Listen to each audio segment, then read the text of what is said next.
Fenking Capradon Velcax, the 10th bodyguard, basically. She's kind of out of her era in the sense that she was summoned by Velcax, in basically the sense of going off like an alternate version of the Deck of Many Things Knight card. So she serves him to the best of her ability until she dies, and then she returns and is reset for the next person. And she's a neat freak, so expect if you get dirty and try to go after her, she will try and clean you up.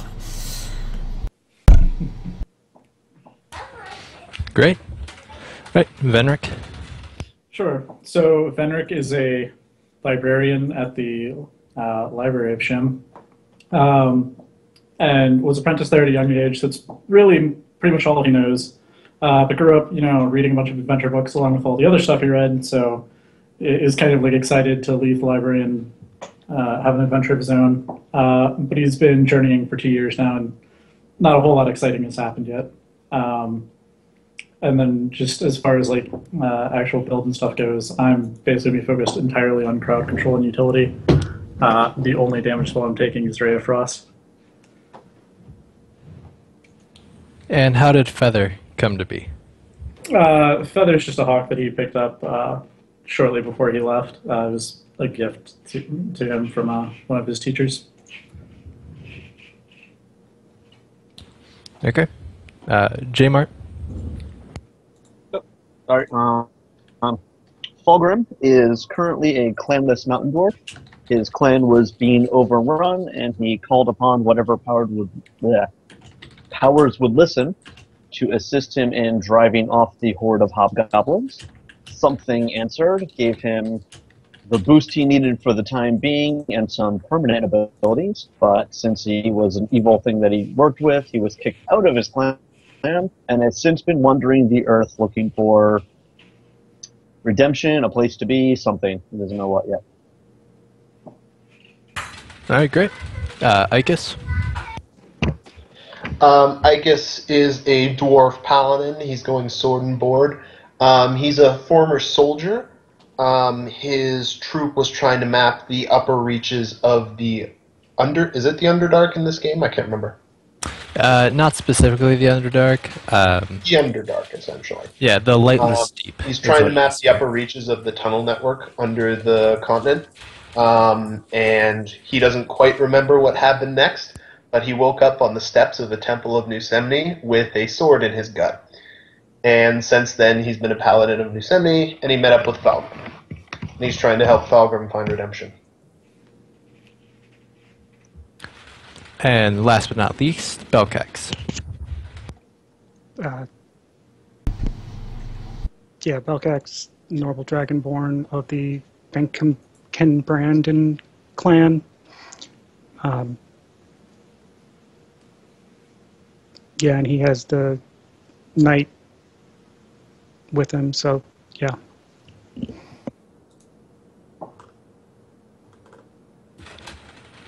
Alright, so we are going to be starting off in the city of Shim. And there you guys go. Little illustration of something close to what Shim looks like for you. Sans flying boats.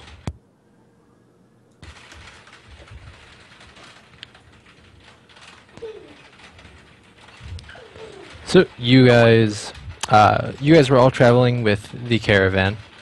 Are we supposed to see a different thing than the map? Because I just see the map. Seeing it either. I'm sorry. Are you able to see the handout pop up? Only handout right now is map of Arklan. Did you set it to show to everybody? Like to make it like actually visible to them? I clicked the show to players button, but it must not have worked. You need to actually set the permissions on it though, I think, first. The show to players just makes the pop-up appear once it's visible to them. Okay. Yeah, now if you click it, now it pops up. Okay, there we go. So that is somewhat what Shim looks like, minus flying boats. You guys all arrive from the caravan. You are all there for your own personal reasons, but it's just a great way to travel that's a lot safer than going alone. As you arrive in Shim, you and a lot of the other members of the caravan head to a local bar called the Golden Star. Oh, I'm sorry, the Golden Guzzle, not the Golden Star. And there's a lot of excitement in the tavern, and just a buzz going around. One of the caravanmen yells out loudly to the barkeep. The barkeep's a strapping yet stout human with like a dark caramel skin and a hearty jet black mustache. Swamp with orders for more rounds from all the people in the place. He's a little busy, so he gives a curt reply. He has a voice that's deep and booms like thunder, but he's got sort of a southern accent. And I'm gonna try and do this as best I can. Forgive me if my voice impressions aren't all the way there. But he says something along the lines of, "King just announced a tourney this morning. Open to anyone who pays. There's a pot of 500 gold for the winner. Flyers are everywhere around if you want more details."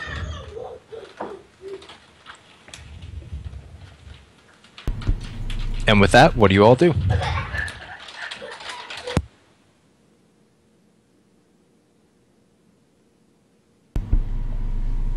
Fulgrim wants to know more, but understands that the barkeep is a little bit preoccupied at the moment. Right.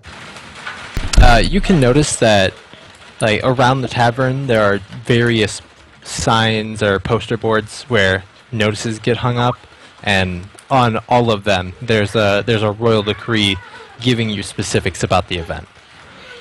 Hold on one second.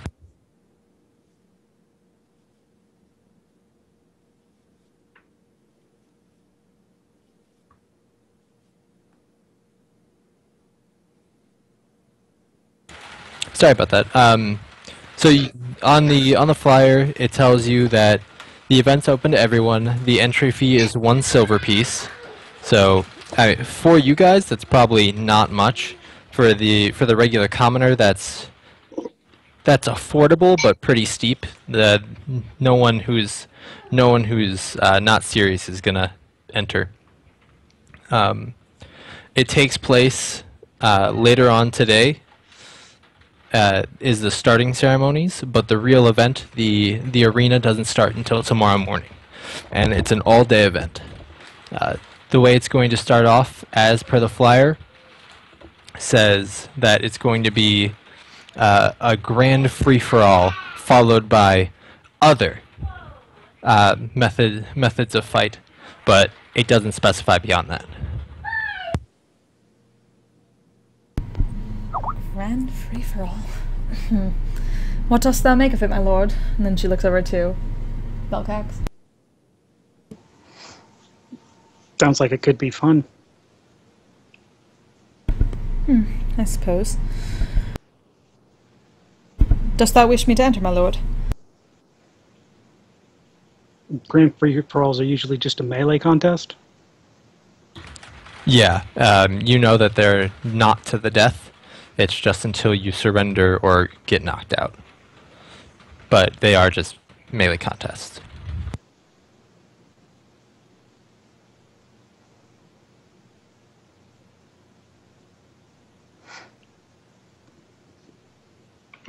Curtis, if you want to, so you're free to join. I would be fighting in your stead, my lord. It is your order.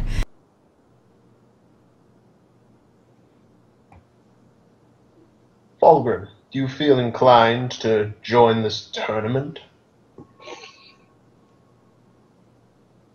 If no better entertainment presents itself. I suppose I'll join with you then. I can't have you going off on your own now, can I? Well, speaking of not going off on our own, I believe that means we both need to get ale now. Excellent plan, my friend. I'll go talk to the barkeep and get us a couple of ales. After a couple minutes, he finally gets over to your end and he asks how many you want. Just 2 to start. What am I drinking then? Did the flyer say where to another enter? round of your own later. Yeah, you know that for a gallon it's 2 silver pieces, but if you just want mugs, it's 4 copper each. So not much. Oh, let's grab us a gallon each then. We're dwarves. We can handle it. You hand over your 4 silver, and he goes and gives you 2 gallons to carry back to your table. On the flyer, it did say that entry fee would be taken at the event itself. There's going to be it says come to the entry stand, which in events like this is going to be right outside the arena for potential participants. We know what the entry fee is? Yeah, 1 silver.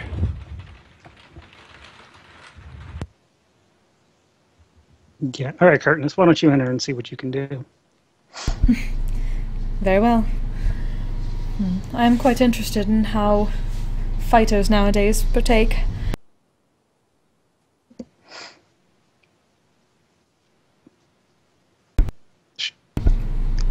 But And for the possibly a rest of our drink is time- possibly a drink is in order, first, my lord. Exactly what I was thinking. Shall we? Of course. Head over. So you go up as well, and he asks you how many. Dost thou have any good wines? He gives you a hearty laugh. We have ale. Huh. Can't take one for trying. Very well. I'll take one. He slides you over a mug and just holds his hand out for payment, waiting to move on to the next customer. Hand over payment, and then look to Belcax. What would thou like, my lord? Do you have any craft ale, or is it just all regular ale? We have our own craft ale. Can't I'll find take this that. anywhere but here. Kratos will take a taste while... Or does that? It's the regular 4 copper pieces for his, but it's delightful. Tis quite good, my lord. Excellent.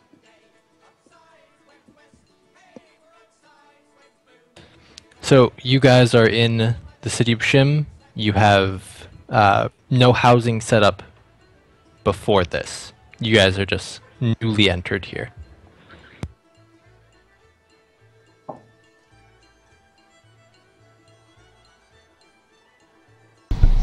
Kratos is just gonna survey the bar for now, area, and see who else is about. What kind of people are around here. You notice a lot of the people that you were traveling with are here. This is the closest tavern to the city gate, so it's a really busy place, especially for newcomers. That being said, it's just a tavern. It's not also an inn. Other than the people you're traveling with, there are a few locals about, hanging out in various corners of the place, trying to find some free space. They're mostly excitedly speaking amongst themselves.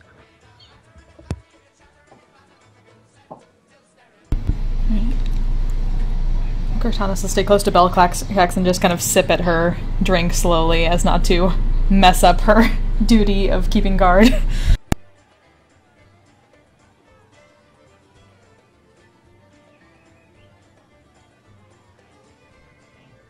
I'd like to see if anyone's playing Oliver? cards. Me and Paulgrim drank our beers yet? Yeah, I was about to say. Do you want to propose a toast? Sure. It's a toast. To toast? What are we toasting? I don't know, whatever you want.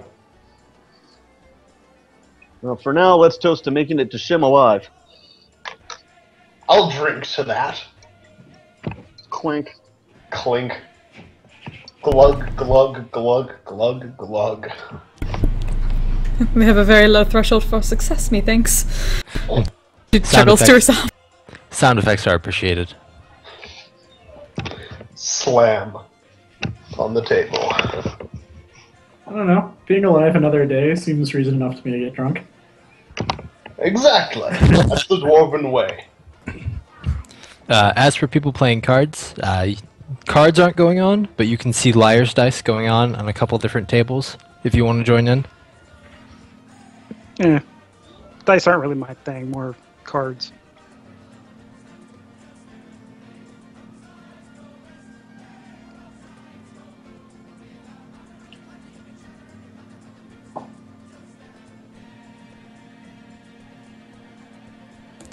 So, unless anything else goes on within the next, 10 to 20 minutes, you all hear a loud horn coming from outside the tavern.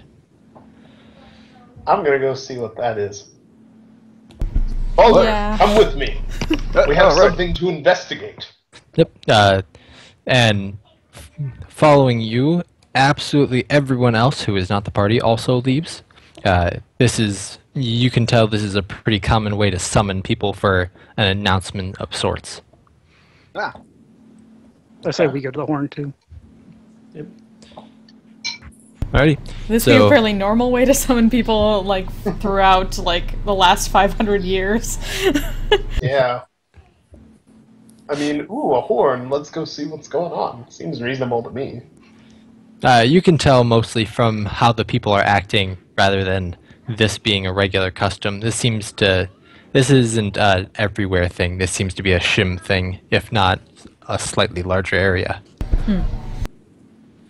So you get out, and standing atop a small stage is a petite man, to say the least. He seems to be only skin, bones, and robes, though he does look quite fancy in them. He holds a scroll out in front of himself, and he says in a rather snooty voice, he reads and he goes, "To the participants looking to enter tomorrow, please meet at the arena no later than 2 past sunrise." And he closes it and gets down. And everyone kind of looks to themselves like, I'm not really sure that was worth a town meeting. But across the town, you also hear other horns going off. You can tell that it's not like the whole town, the whole capital of Shim gathered right here. They have many different staging areas where this same announcement is probably going out. Thou wouldst think they would have put these on the flyers. I'm just kind of pointing her ears, ringing. You'd think so, right? Oh. One Well, that's generally just good would. to know, I suppose. Does anyone have a higher passive perception than Kurtanis? What's Cortonus's? 13. Nope. I don't. I have 11, so no. Yes, 9 is also lower. Solid. I'll It's be just the lookout you can between call the you two can of call us, it the okay? ale. It's the ale's fault. Yeah.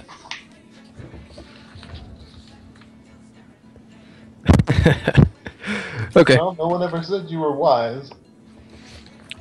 As the man begins to step down, you hear a loud cough from the crowd, and he gets back up and looks out nervously across. And he goes, "Oh, right." He pulls the scroll back out, and he starts bumbling around with it for a few minutes.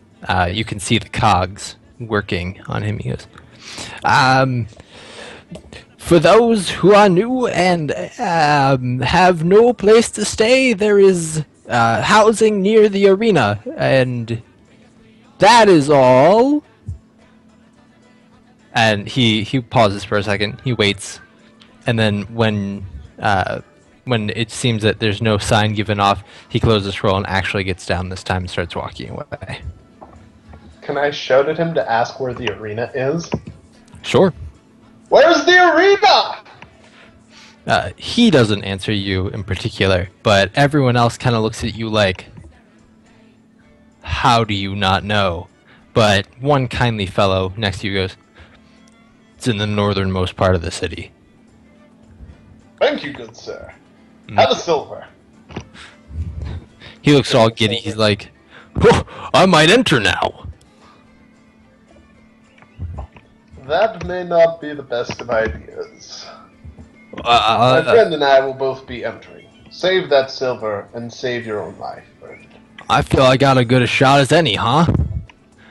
Though, Insist. by the look of that weapon, maybe not. Yes, well, this is excellent weapon. I can vouch for that personally. Yeah, 1 silver is a hell of a tip. If going any higher than a silver when tipping someone would almost be considered rude, just because it'd be like an affront or a showing how much wealthier you are than them. But silver, 1 silver is like just the line where it's like a large tip that's acceptable. It's almost like, have a day's pay. Possibly a week. Yeah, for commoners, it's a fairly large sum. Right. Alrighty. Well, I don't suppose we have anything else to do before the tournament. I actually want to go hit up, see if I can find a guard station and check out and see if they have a wanted board. So I can check and see so I can try and recognize people in the tournament tomorrow. Okay. So you can find a wanted board fairly easily. There's a couple announcement boards for city stuff around, and on it you see a couple different names.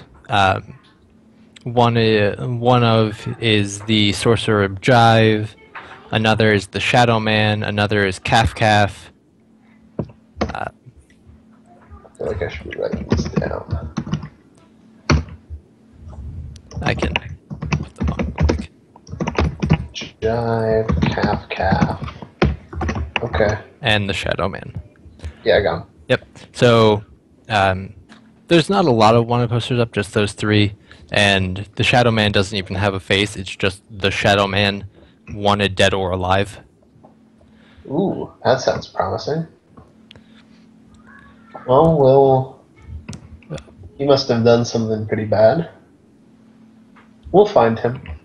Okay. As you're walking back from the post, you hear a wife patronizing her husband, just generally giving him the grief in the business, saying, "We gotta go get our stuff now. You know nothing's gonna be open tomorrow." At which point, one or two of you might remember that, well, everyone but Cardanus would know that during events like these, where the king proclaims a tourney, pretty much everything is closed down to go spectate. Unless you're located right where the arena is, there's no reason to be open. Right. Okay. I tell him that she's right, that he should go get his stuff now. Get it now, before you can't get it tomorrow. She gives you a look of odd appreciation, just like, I don't know who you are, but thanks for backing me up, I guess. And he gives you the worst stink eye you've ever seen. Like, I did not need more people to deal with. You chose wisely. Yeah. I make poor decisions. No, you chose wisely. You would have seen the stink eye she would have given you. Okay. Born into your soul. It's true. You would have taken Constitution damage for sure.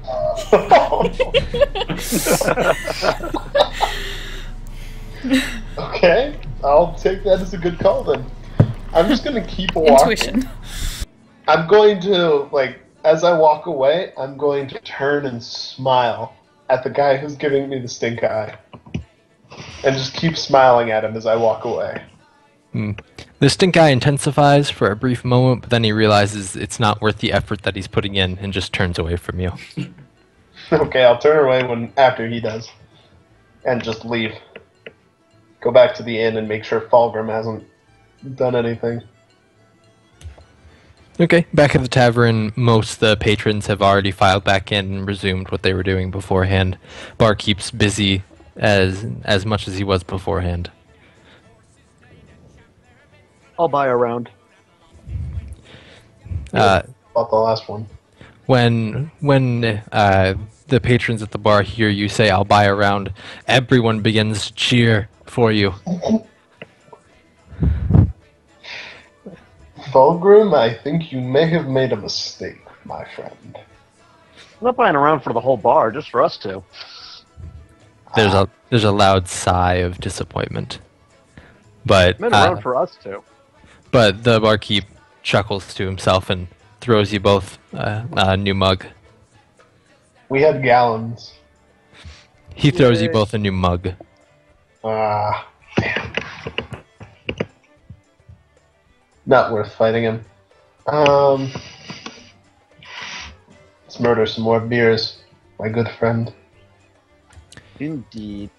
Do you two spend your evening before you find housing just getting drunk? Well, I mean, this is an inn, right? It's a just tavern. Well, this is a straight up tavern. This is just a pub. Yeah. Oh, okay, so we So can't there's- sleep. I mean, unless there's a Thanks, game of Thomas. darts to get joined in on, there's really nothing else to do. Yeah, no, there's some dice going on, and you see some people betting on something that doesn't seem to be apparent at the moment over in a different corner. But other than that, it's just a bunch of people getting drunk and talking to each other.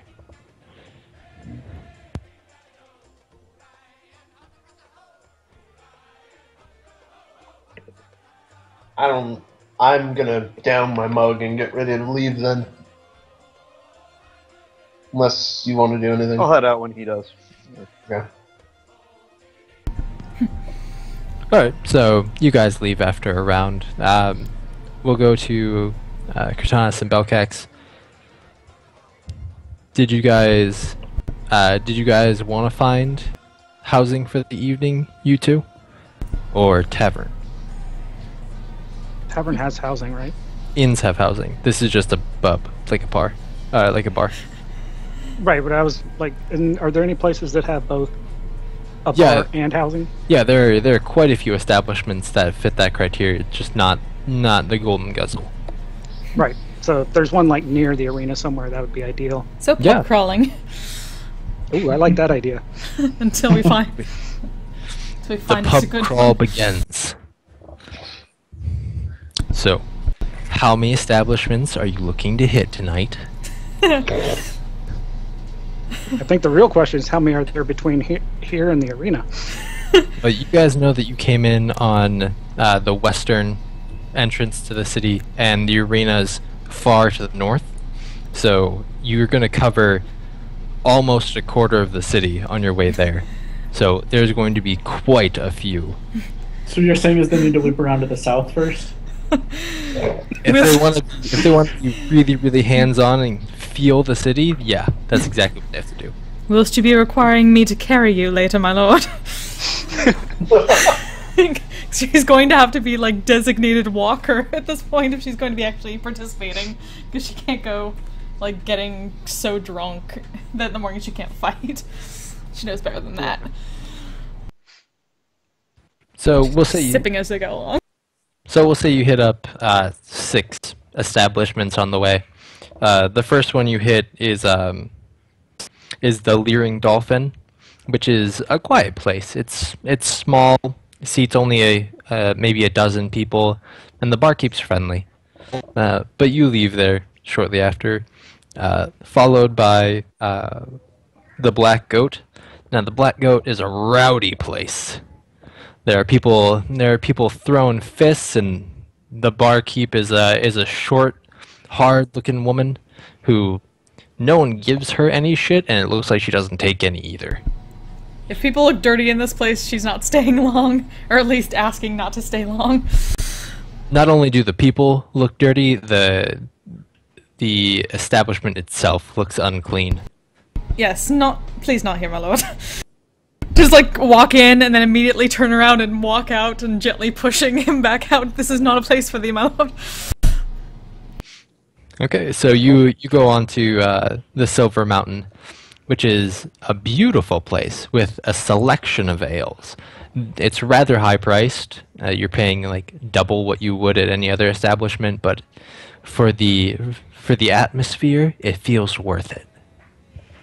A couple of nobles, that works. Yeah, it seems like a nice place. Okay, so you linger there. You have 3, maybe 4 drinks apiece, and then you finally head over to the inn where you can actually stay for the night. You know the arena is maybe a 5-minute walk away, judging by what you can see. You see the arena above some of the other buildings, and it doesn't look that far. Where you stay is called the Laughing Eagle. The sign is what looks to be like a squawking bird. They did a very poor job at depicting an eagle on their sign. But inside it's nice, it's mellow. There's a little fire going in the middle with a little pot over it if you want to start a stew or something. There's a couple people downstairs, and you hear footsteps above, and you're greeted by a nice man. He looks average is the best description that you could give him. There's nothing at all about him that sticks out aside from the fact that he's behind the bar. Cortanis will take care of getting arrangements for rooms. Just for a moment, well... Because I assume Belcax is probably a bit drunk at this point. It's a safe assumption. We're having a great time. So he smiles at y'all, and... How can I help you? Oh, you want a room? Okay. How many? 2 would be preferable, next to each other, sir. Okay. That's 5 silver per room. She'd hand it over.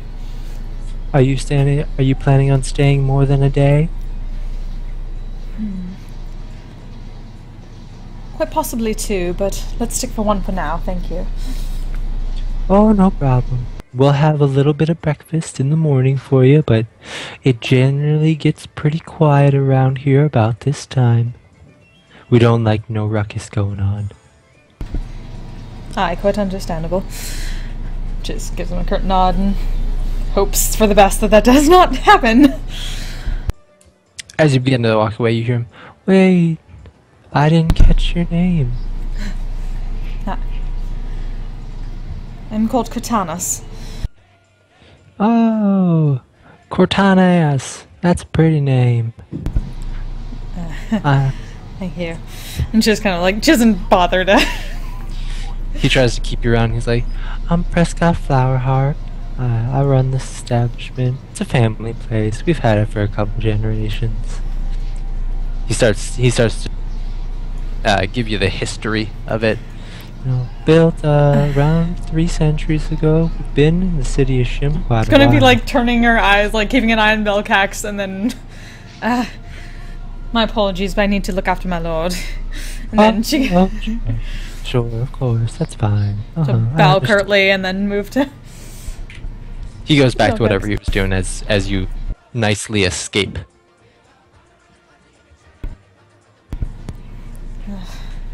So we go back to the other 3. They have gone on their bar crawl and found lodging. Are you all going with them, doing your own thing? I'm staying with the group. Yeah, might as well. Yeah, sure, I'll join them for drinks Okay. as well. So he gives you more or less the same spiel when you all go to buy your rooms. You know, it's 5 silver apiece. And then he tries to rope all of you in to the history of it, but gets cut off whenever your characters say, "Oh man, that thing over there! I just gotta go."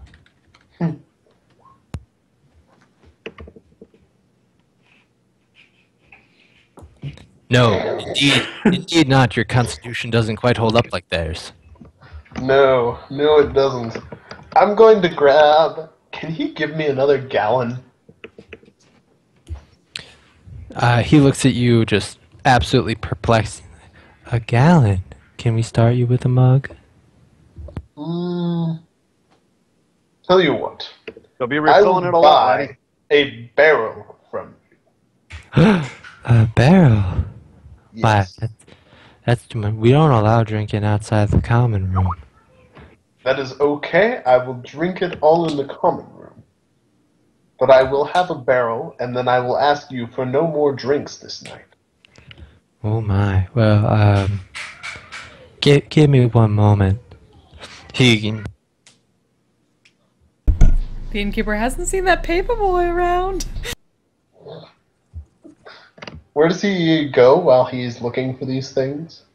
He's just in. There's a little back room that's propped open right now, and from there you can't see whose voice it is, but you hear a harsh, a little bit raspy female voice.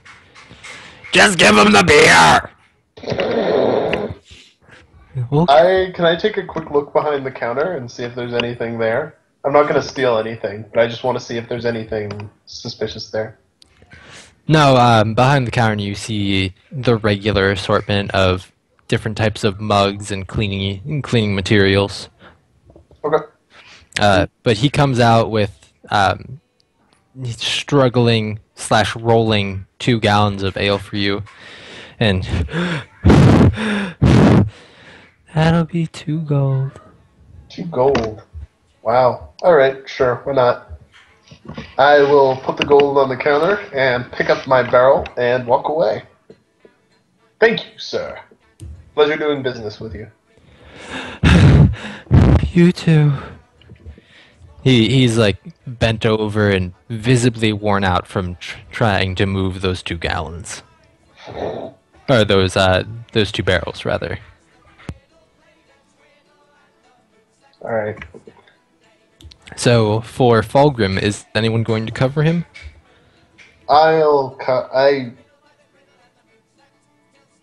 Wait, he gave me 2 barrels?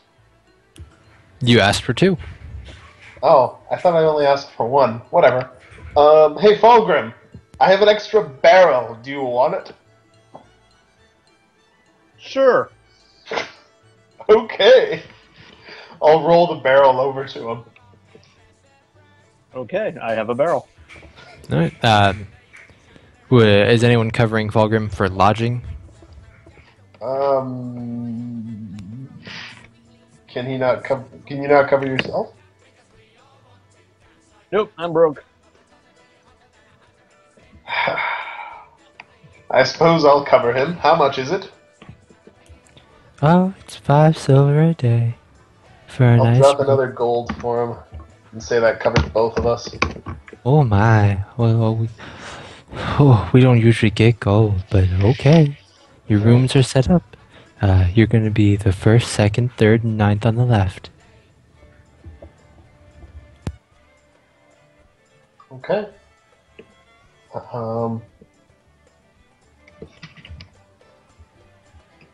Oh wait, I can't drink my beer out of the common area.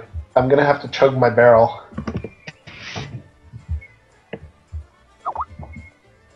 Which sounds like an awful idea. Alright, I'm gonna break the barrel open at the top and just kind of tilt it up and start drinking. Are we talking like collegiate pour going down? No, just like stick my mouth on the barrel and start drinking. Like it's a really, really big cup. Yeah, pretty much. Alrighty. I'm gonna see if he has a sizable mug I can start pouring the beer into.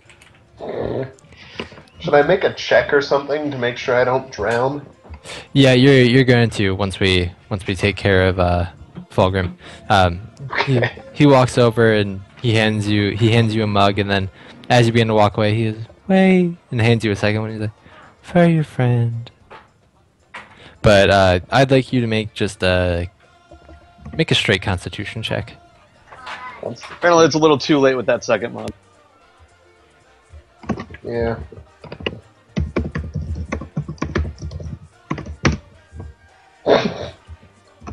Okay. I'm also wait. Does this count as a save against poison? You're a dwarf, so go ahead and take advantage. 13. A little better.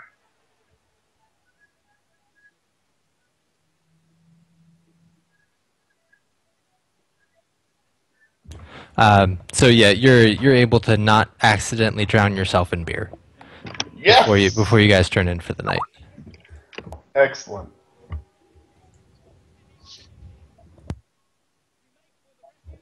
All right. So the night dies down. Nothing of interest happens the rest of the night. It's not a noisy place, as you well know from the innkeeper who told you so.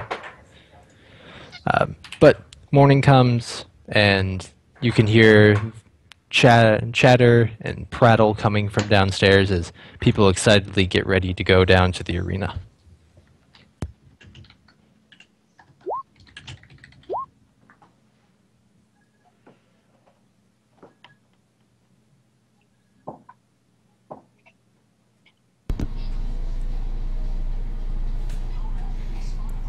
Fortanos will try to wake up Belcax a little bit early.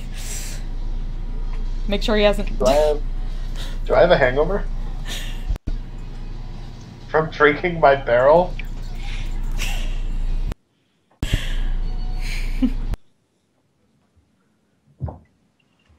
Hold on 1 second, sorry. Yeah. I also never realized never actually rolled starting gold. That Though it's kind of different for us.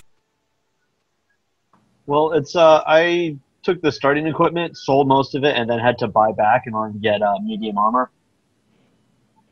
So that's why I have like no pocket change. Fair. I figured all my starting gold would basically be Belcax's, because number one, any gold she had would have been really old. And number two, noble. Fortunately for you, you know that gold is gold, and despite the insignia on it, so long as it checks out, passes the bite test, people take your money. I figured.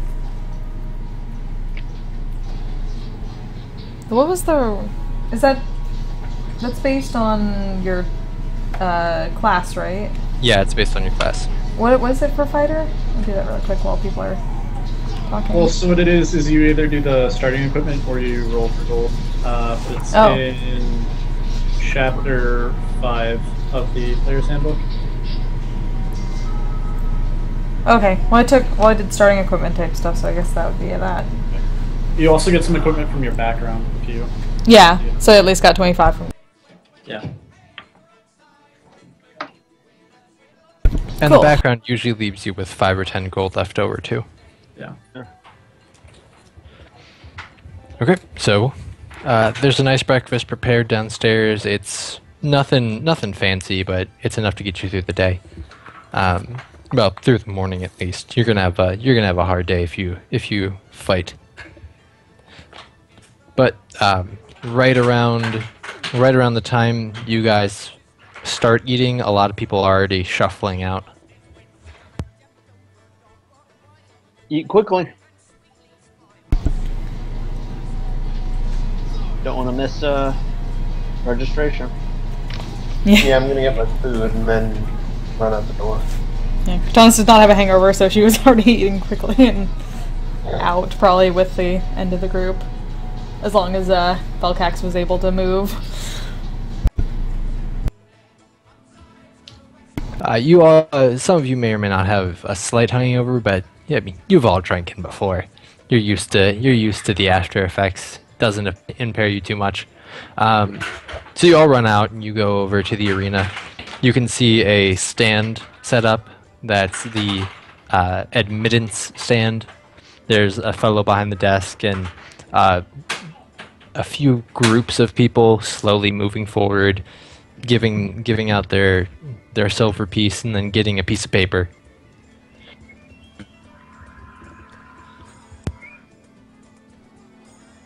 Let's just get in line and prepare the silver. Yeah. I'll get in line behind them. Okay, y'all Do you have get. silver for this? Did you save your silver for this? I have 1 silver piece and 2 copper pieces left. So Holy 5 silver crap. was out of my range anyway. I like your budgeting skills. Okay, so it takes a couple minutes, but you eventually get to the front.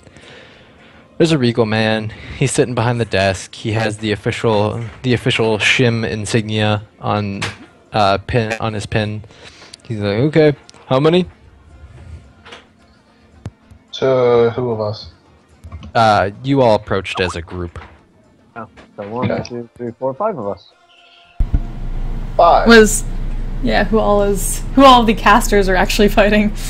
Or is it just the melee people? It's open to everyone, so all 5 of you could join if you wanted. I think Benrick's going to follow along and sign up. He's going to be a little bit hungover and not really sure what exactly he's doing at this point. He's just kind of going along with the Crowwaves. Belcax is gonna hang back and watch. Okay, so The 4. Belcax opts out and he goes, okay, 1, 2, 3, 4, 4 silver. He looks at, he's looking at you, expecting you to come on. I'm here all day. Let's not mosey. Toss the I'll pass drop over one hers. on him. So you all Hey, give mine? it. Okay, so you all give it over, and you're given a slip of paper with a number written on it. Each of your numbers is different, but it's essentially an entry slip for when the time comes. All right. As he gives you all the paper, he's like, okay, you have like an hour left until it starts. Feel free to wander the grounds, get acquainted with everything, but make sure you're at the eastern side of the arena in an hour. Aye. Should go back to Belcax for now and explain that they can wander. Okay. I'm gonna take me a look. I'm gonna go wandering through the grounds and make perception checks to see if I can spot any of the guys from the wanted posters. Okay, so how much of the grounds are you scouting out? As much of it as I can in the hour I have. Okay, so I don't know how big the place is, so. it's a fairly large place. With the budgeting for an hour to get back to where you have to be, go ahead and make 3 perception checks for me.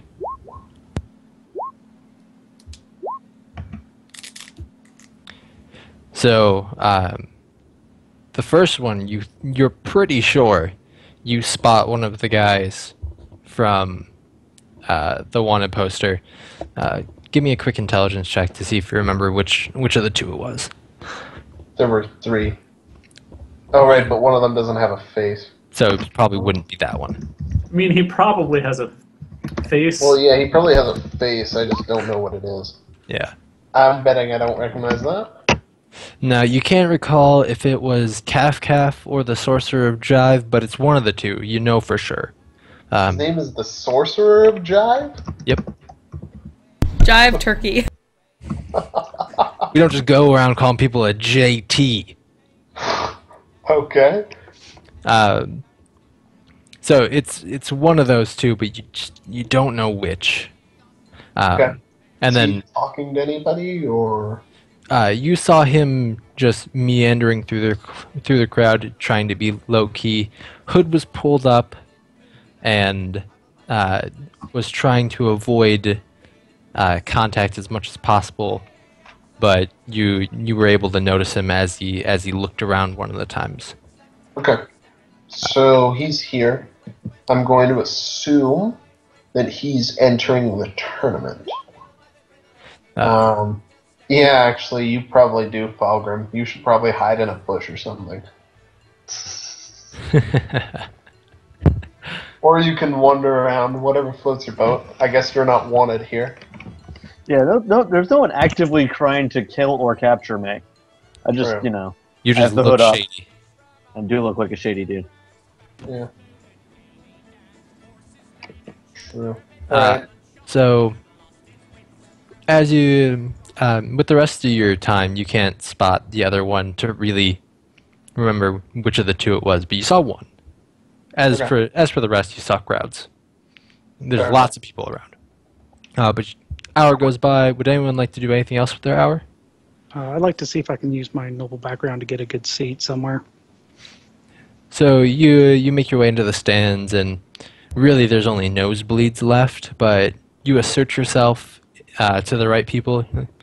Have you heard of me? And the guards are like, no. But then you tell them, and you're like, over here. And they sit you right in the middle, maybe like 5 rows back. So it's pretty prime seating. I want to spend the time looking at the competition and see, kind of like measure up how tough they are. Yeah, me too. Okay, Curious. so the individuals who start to gather over near the side, from the crowds before they start to gather over near the eastern entrance, you can't really tell who's entered and who's not unless they're like openly waving around their piece of paper they got, which obviously not many are doing. But from the people who start to gather, you can tell it's a lot of commoners who think they have a good chance. There's a couple people who look like they might actually be able to win, but otherwise it's a lot of regular people thinking they're bigger than they are. Okay.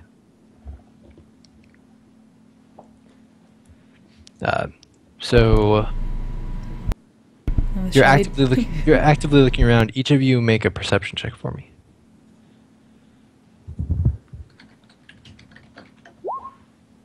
Nope. Does that include me? Oh, wow. If you're actively looking around, go ahead and make a perception check. Okay, so with the 1, you notice there is a really blue sky today. It's kind of cloudless and like a royalish blue, not like a sky blue. It's super pretty. Gotcha. With a 14, you notice someone off in. It's just a group of standing people, so it's not really a corner. But if there were a corner, he would be there. But he's just kind of standing off to the side by himself. He's got really fine blades, and despite looking scrawny, you can see he's more wiry than just skin and bones. He might be an actual threat. With an 8, you don't notice much. It's more or less just lots of people gathering, not many stick out to you. And with a 7, you see pretty much the same thing. Actually, Belkak sees a lot of people in the stands getting ready to cheer on their loved ones. Okay. I'm gonna point the guy out to Falgrim and say, like, that guy over there. He looks like he might be trouble. I look in that direction. You see him now as well. He definitely could be trouble. He's got serious weapons, at least. He's got serious weapons, and he looks muscled in not like the farmer's way, but the regular, I might actually pose a threat way. Mm.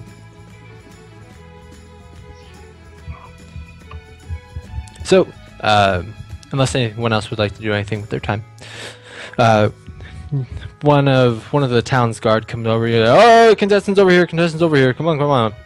He waits a few minutes as everyone gathers in close to hear what he's saying. All right, so go in. There's a couple of shields, maybe some small weapons in there. If you didn't bring your own, you probably should have brought your own. If you didn't, you have like 10 minutes if you want to go run and grab your own. Other than that, the event starts. We're gonna have you all line up along the walls as you go in. 10 minutes, go. And you see at least 12 people sprint back towards the city. I'm gonna keep my eye on the dangerous-looking dude as we go in. Is he coming in with us? Yeah, he gathered up to hear what the guard was saying. He is most likely going to be in there with you, trying to win that pot of 500 gold. Okay. Belcax, right around this point, you notice that the crowd goes pretty much nuts with talking amongst themselves. Which is strange because no one's entered the arena at all. But across the way, you see someone in the Royals box. And intelligence check, please. Just straight intelligence? Unless you can argue history, but yeah, otherwise straight intelligence.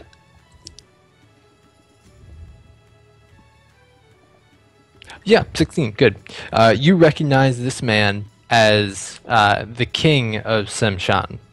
He is a very notable kind of guy, right? So you know him to be Blaze Frostbrood. I will spell that out for you guys.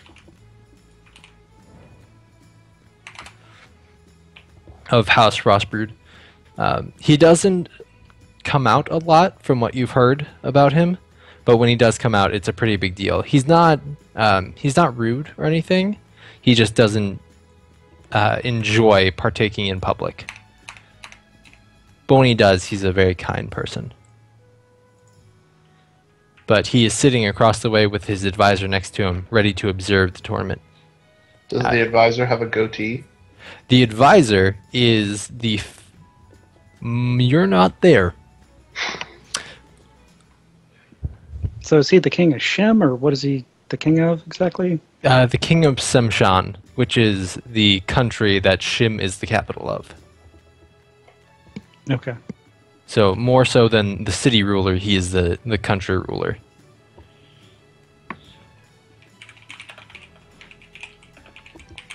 Fortunately for you, because you had such a good,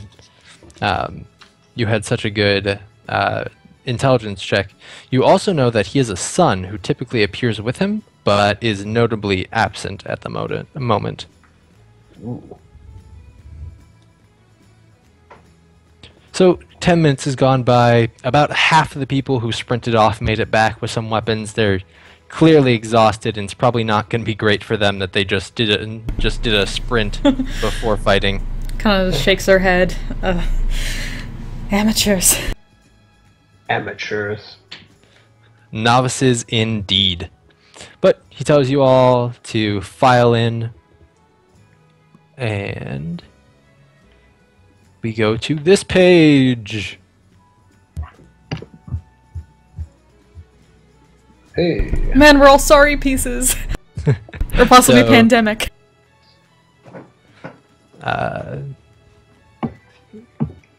There, and there. Shoot, Place I yourself changed along. my token, darn it, sorry.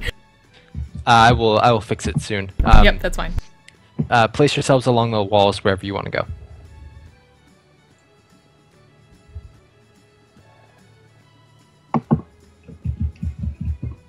Get arrow key around. So you all notice that the crowd is in uproar as well.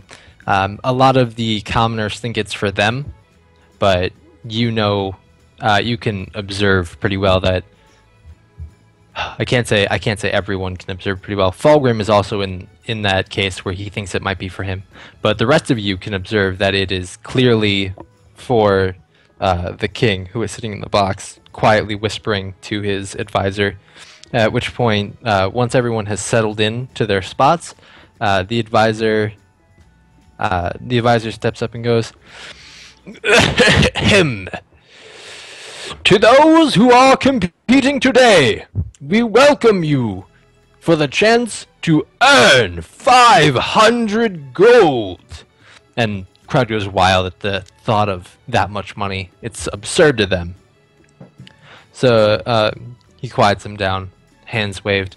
He goes, "Now, killing will not be tolerated. Am I clear?" Everyone kind of shakes their head, but it wasn't necessary. He was going to go on anyway.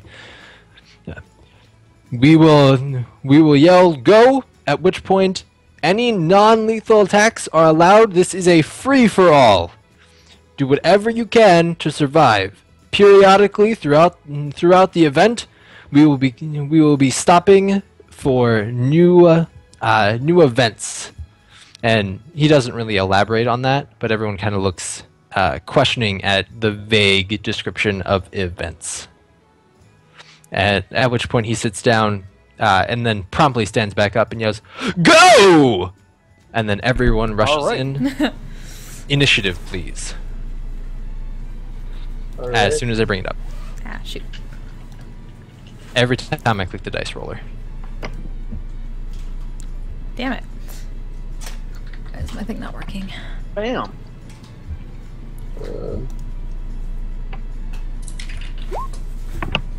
Ooh.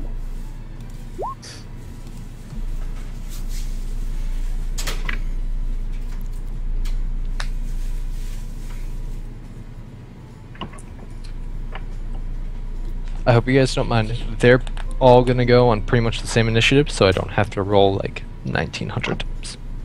That is fine. Unacceptable. I'm sorry to disappoint you. You are the worst. Do I need to roll initiative or just not because I'm in the stands right now? No, you're in the stands, unless you plan on jumping down into the arena, which would be highly unadvised. Right. Which You is why I should was do it. asking. You should do I it. mean, it's an option. It's D&D. Just in Do case? whatever you Yeah. want. Might as well, just in case. Yeah, go ahead, just in case for some reason you decide to jump it. I don't have a Oh, piece. they go before all of us. Sorry, I forgot to drop yours in the middle.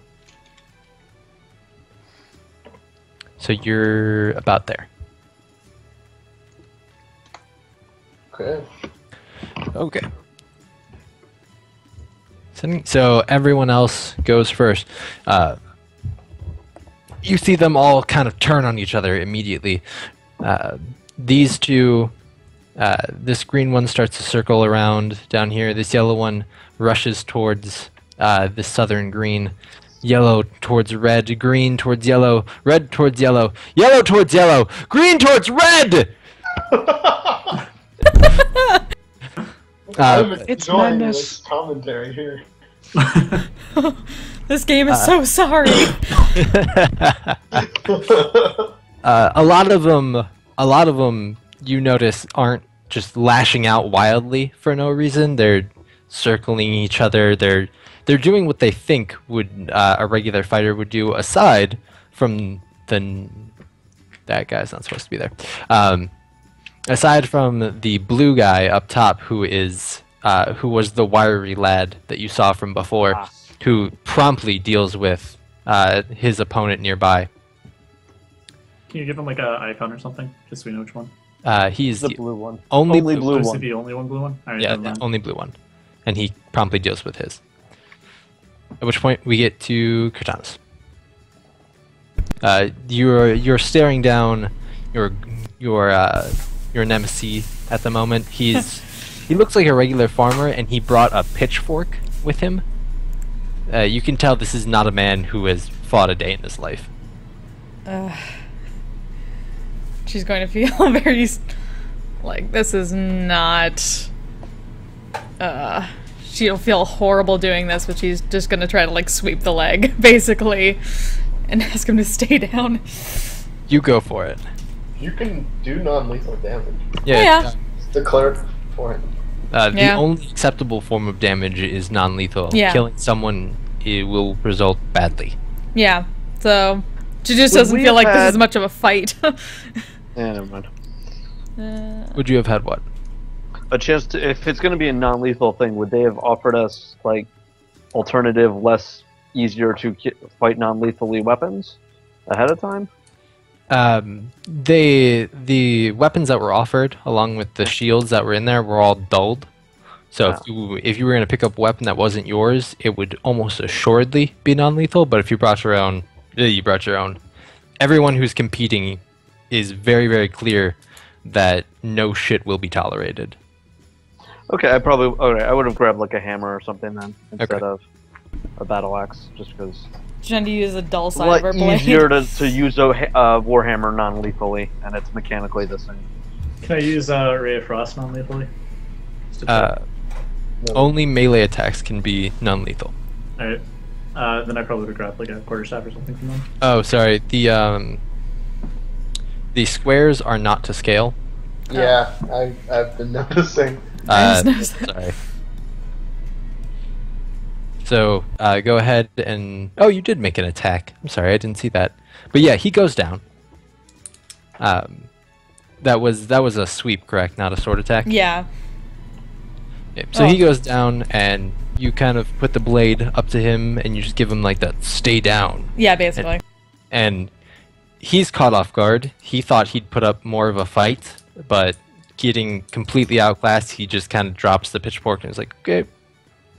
At which point you hear 2 bells toll, and they go. You see a couple people run in and grab the yellow pawn and take him out down the stairs, and then your guy gets up and follows them.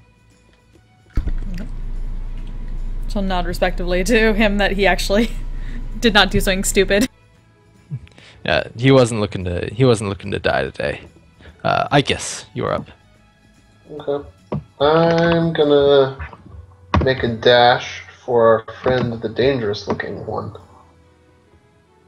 Okay. I don't suppose I recognize him, do I? You recognize him from seeing him before outside at the East Gate. Okay. I'm going to go for non-lethal damage, and I'm betting that misses. Yes, an 8 does not hit. Yeah. But he's very aware that you are trying to swing at him now. Oh, that's good. Hail and well met, my friend. I'm a level 1 paladin, and I don't have shit all else to do, so my turn. He gives you a wry smile. As we go to Fulgrim. Alrighty. First thing I will do is cast Hex on this guy. My bonus action. Consider him hexed. He has disadvantage on strength ability checks. And then I'm going to try and whack him with the Warhammer. 10. You are able to do so. Luckily, Luckily, 7. Just 1 second. Luckily, this man is also a commoner. He is smarter than the last one. He does not have a pitchfork. He has what looks to be a dulled dagger. I did 9 total damage. Okay.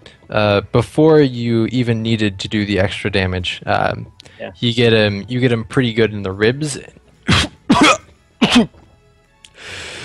And he starts to he throws down the dagger, starts to limp away towards the stairs. Then I will proceed to I will proceed to ignore him and head up towards. Let's say I probably have like 20 feet.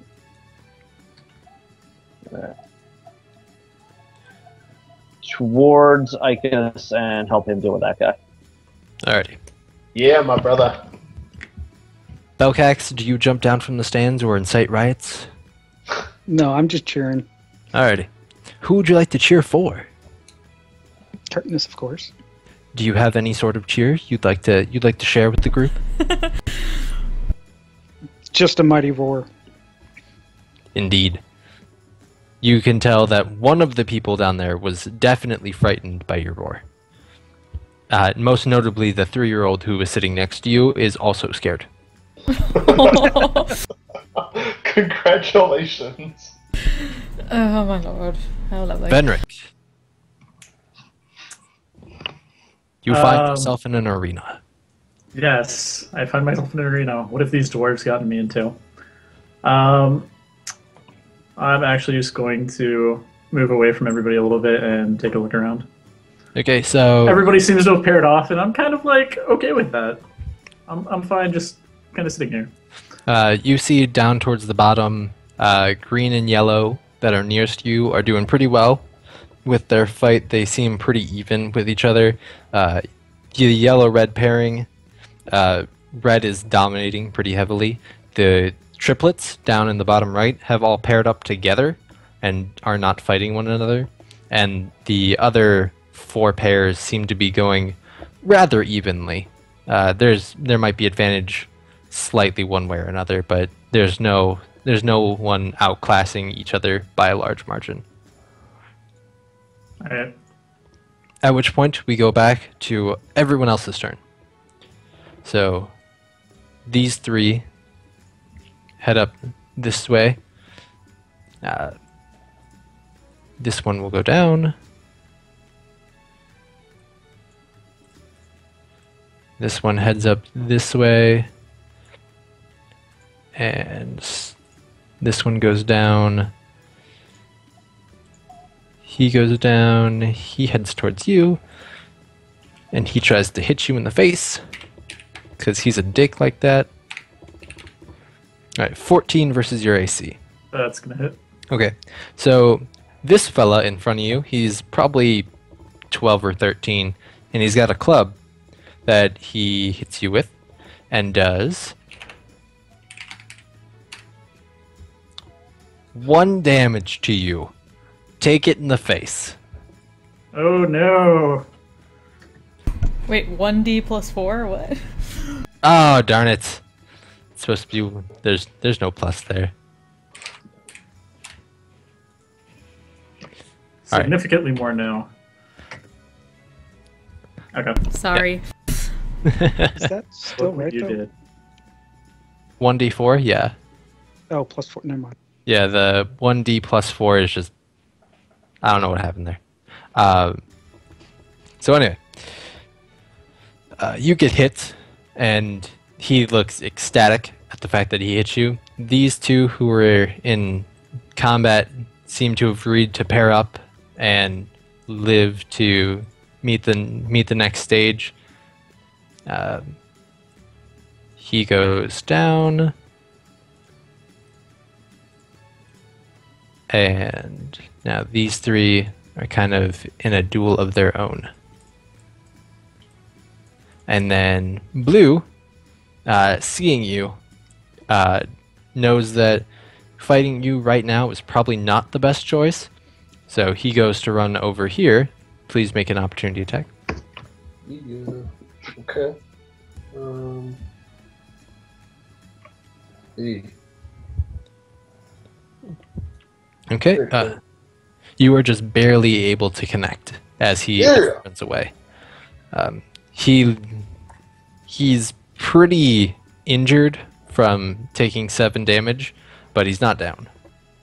Alrighty. I'll leave him for now. I guess it's not my turn, so it doesn't matter what I do for now. Nope. It is Cortana's turn. Alright. Well, she's a bit interested in this brawl going on over here. But... And it is indeed a brawl. The topmost fella lost his weapon. It was broken in his battle with the other pairing off, so he's now down to fisticuffs, and has challenged the fellow across from him, enticed the fellow across from him to also throw down his weapon. At which point, the red pawn, who is a slightly more noble-looking commoner, is ecstatic because now he has a weapon against 2 people who came to a fist fight. Okay. And then the blue dude's just there. Yeah, blue dude just got over there. Well, she can only get so far, so she's just gonna kind of dash towards them with both her weapons in hand. I'm just kind of prepare to... Okay. I guess, would you like to make a attack of opportunity as she passes by? This is a free-for-all. It is. Hmm. No, Yeah, it's freaking she better was out technically. drinking with us last night. I like her. Actually, I can't make an opportunity attack right now, actually, because I already did one on Blue Guy. Oh, right, you only get one reaction. Good Right. call. It is my turn, though, right? It is now. Okay. I don't suppose I recognize anybody else in the arena, do I? No, unfortunately, one of those two fellas you saw outside chose not to participate in the arena. Something about being stared down by a horde of crowds while you're all over wanted posters didn't seem appealing. Yeah. How surprising. Alright.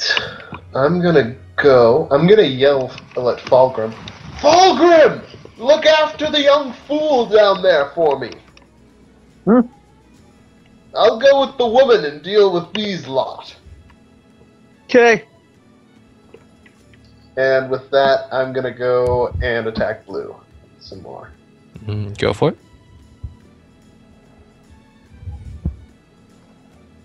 Hey! Oh my! Whoa! Non-lethal. Non-lethal. I feel... How do you want to Oh, do so this? we're gonna- that. So I'm going to go to, like, smack him in the head with the flat of my sword. You're a paladin, right? Yes. If you smite on that, the smite crits too. I am only level 1. I don't have smite yet. Oh, right. Sorry, I forgot that was level 2. Yeah. And also, I don't think you can non-lethally smite. You cannot. Well, that's lame. I I slightly think you smite. can, because it's still melee damage. It's... It's radiant damage. Isn't it a ranged spell? No, No, it's a it's a melee. improvement It's to your still- attack. Ah, It's considered part of the attack. Yeah. I thought it was radiant damage, though. It is radiant, but it's Yeah. part of the attack. Still part of Yeah. the attack. the only criteria for non-lethal is it has to be a melee attack, so... Yeah. Oh. No, this is just bonus. Smite is just bonus damage. It's not an attack. Yeah. Well, I think there are some edge It would be cases like you can Hex. smite with ranged weapons, but we're not doing that here, so it's kind of irrelevant. So starting at level 2, you can non-lethally bask someone in the light of the Lord. In the light of Yosemite. Okay, so you go to take a mighty swing, and during the downstroke you realize that this is non-lethal only. So you turn the blade as it comes down, and you get him right in the back of the head. At which point he kind of just falls forward. Sweet.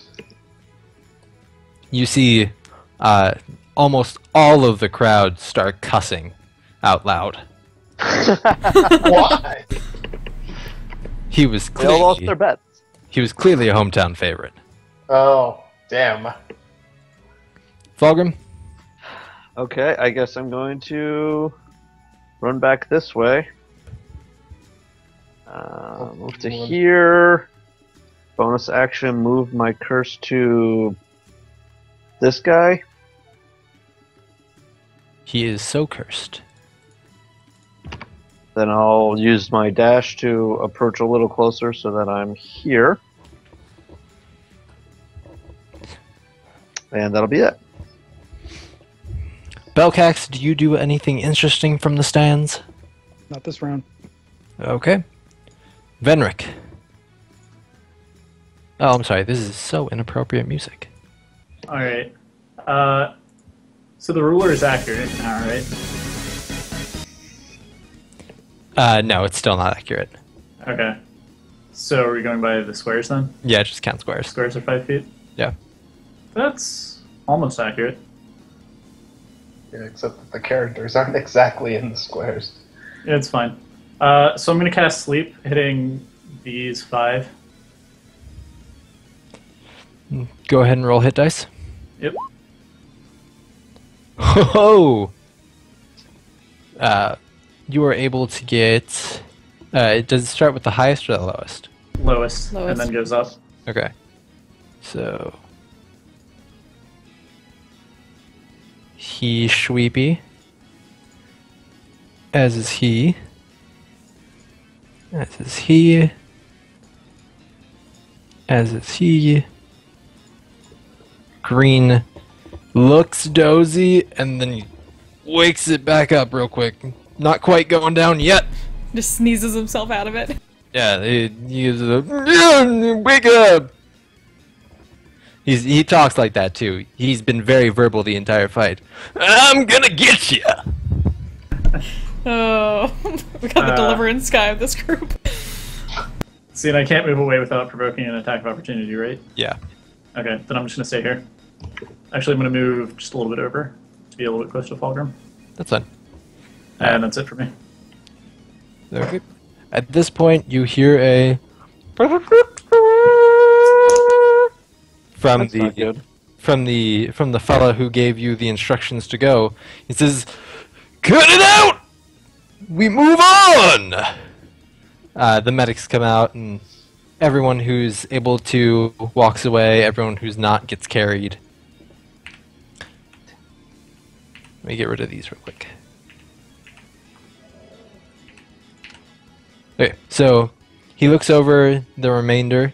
And he goes, "Okay, I'd like all of you to line up at the base of this podium, please." It's the middle of the east side. Here? Yes. Okay. While we're not in combat, can I use Evil Sense? Sure. Does it take an Okay. action? Yeah. Okay. Go ahead and do that. Okay. It's not a roll or anything. It's just, are there any celestials, fiends, or undead within 60 feet of me? Not within 60 feet. Okay. Are there any consecrated or desecrated places within 60 feet of me? You feel like the arena itself is not the most holy of places, though you wouldn't call it desecrated. Okay. That's all Detect Evil does. Alright. Or Evil Sense it is now. He looks you all over and he goes, sturdy bunch we have left, huh? And then King nods, kind of in his own world, not really watching the fight. He goes, I'm going to break you up into teams. He goes, 1, 2, 3, 4, 5, 6, 7, 8, 9, 10, 11. 11! Groups of 3! And you all look at each other like, 11 divided by 3, that doesn't work. But he goes, 1, 2, 3. And green, Cortanus, and yellow are a group. 1, 2, 3. Oh boy. Good luck. Icus, Oh boy. and Venric are a group. 1, 2, 3. Red, yellow, and red are a group. And 1, 2, you two are a group.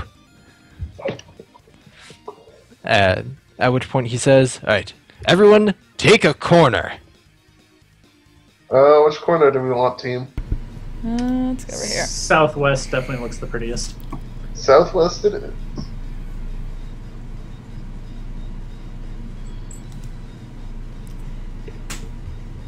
Okay, Thank you. of course. So, he stands up and he goes, now crowd, this part's up to you. Which two teams do you want to see face off first? And he puts his hands over to the northeast corner, and you hear the crowd go, eh! At which-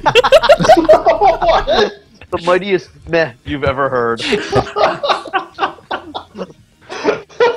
Oh my god. And then he goes to the northwest corner, and you hear a slight roar. It's not a meh. It's that some people are enthusiastic, but not a lot.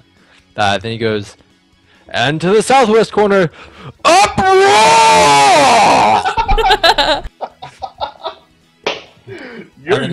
Then he goes to the southeast corner, and people start to cheer. At which point, yellow like cowers, and everyone goes, "Oh yeah, that group too!"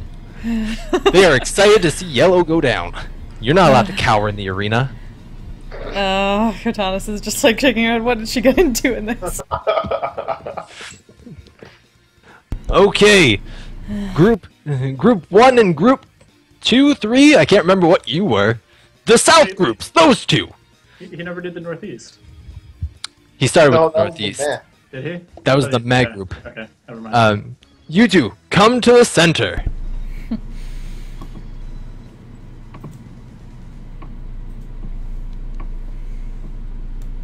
So you do so. An actual square. He looks both the combatants up and down. He goes, "A reminder of the rules. No murder. And that's it. Go!" So it starts with them, and they both give Kurtanis a look like, "The fuck do we do?" At which point they hold their turn until you lead them. Oh boy. Alright. So you are up. Come at me. Yeah, I think. She'll just kind of grin at, who's the... That is Icus. I guess. Yeah. Just kind of like smirk at Igus, kind of nod to him, because she understands that they're both kind of warriors in this, and then she's gonna rush forward and make I'll nod right back. an attack with her.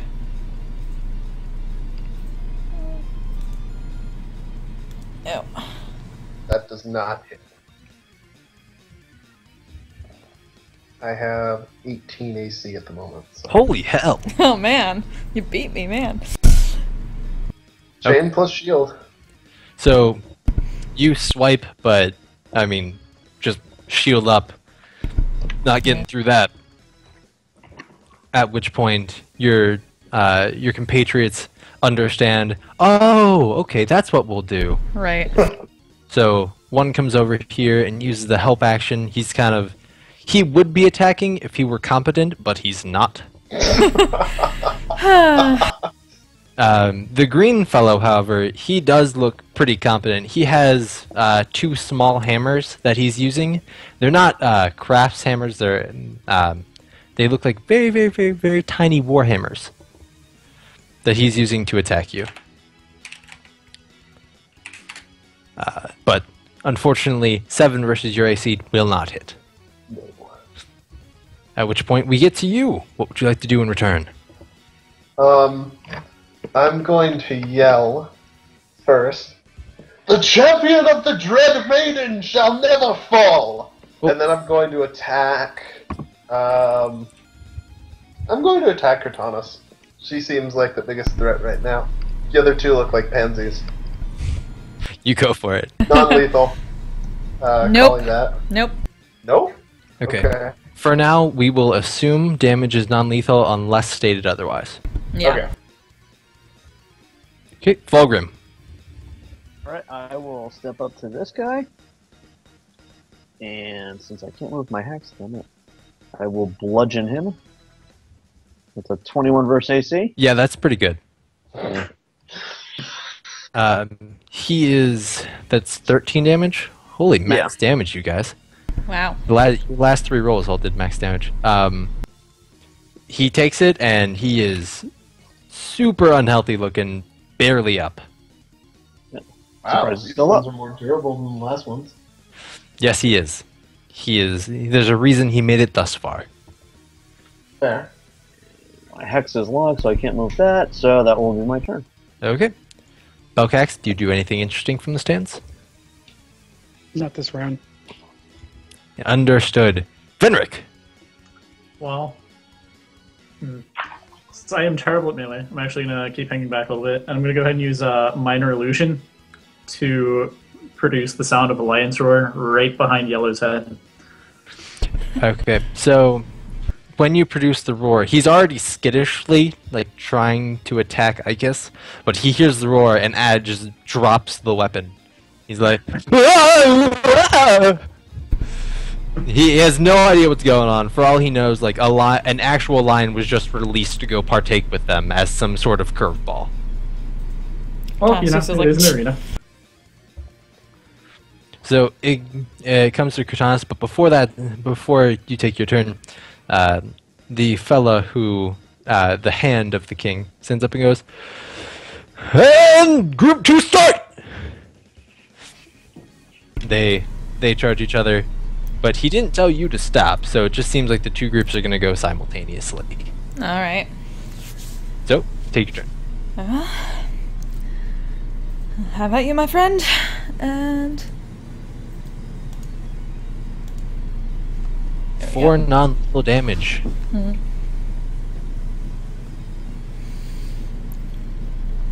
to Icus. Yep. Right? Yep. Would you like to move at all?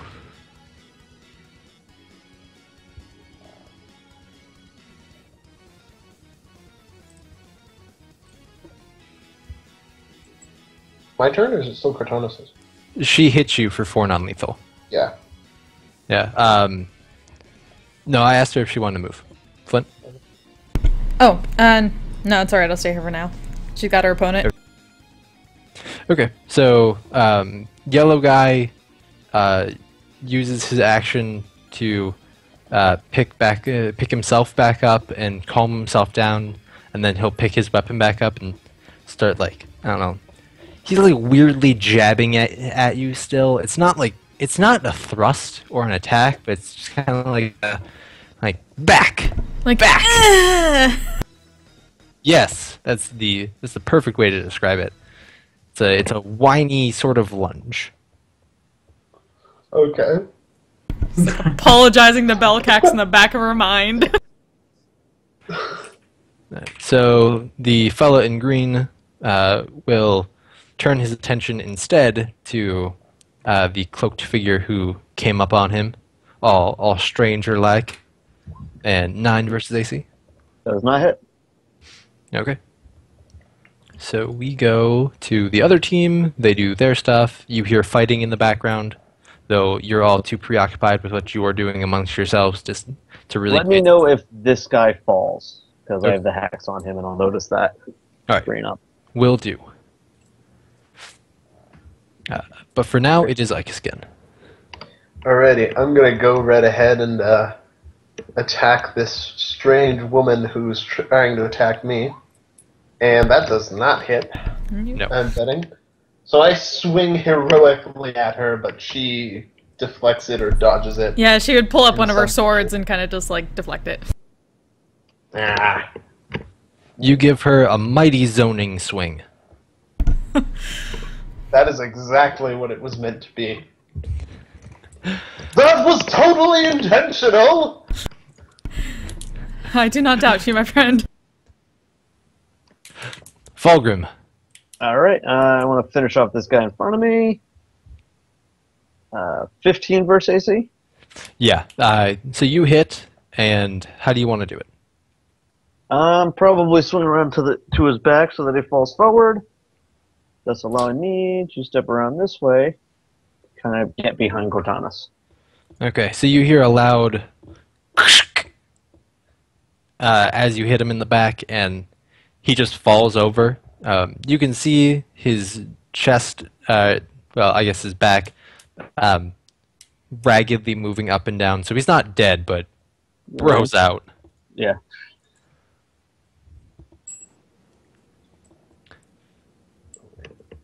Belcax, do you do anything fun?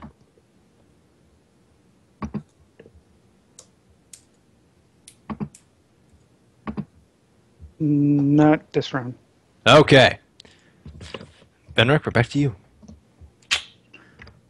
Well, I'm going to try another illusion. This time, sort of like just out of the corner of Yellow's eye, I'm going to create the illusion of a very large lion with blood dripping from its teeth. And everyone can see this illusion, right? Yeah, everybody can. Okay. I haven't gotten to the point that I can do specific illusions for people. Does it move? Or is it just still?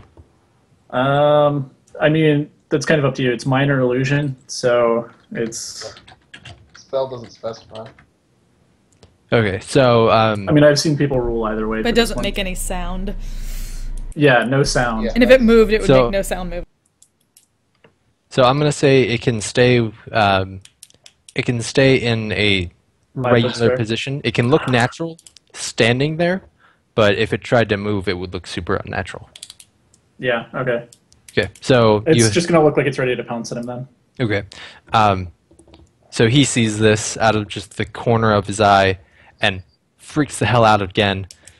This time, absolutely abandoning. And he goes, "I'm out! I'm out! I'm out! I'm out! I'm out!" Katana's just be like, what? You honestly believe that? This is a non-lethal fight. He Just takes put attack out an of actual opportunity. lion. 11. Attack of opportunity hit him. Wow. Yes, it does.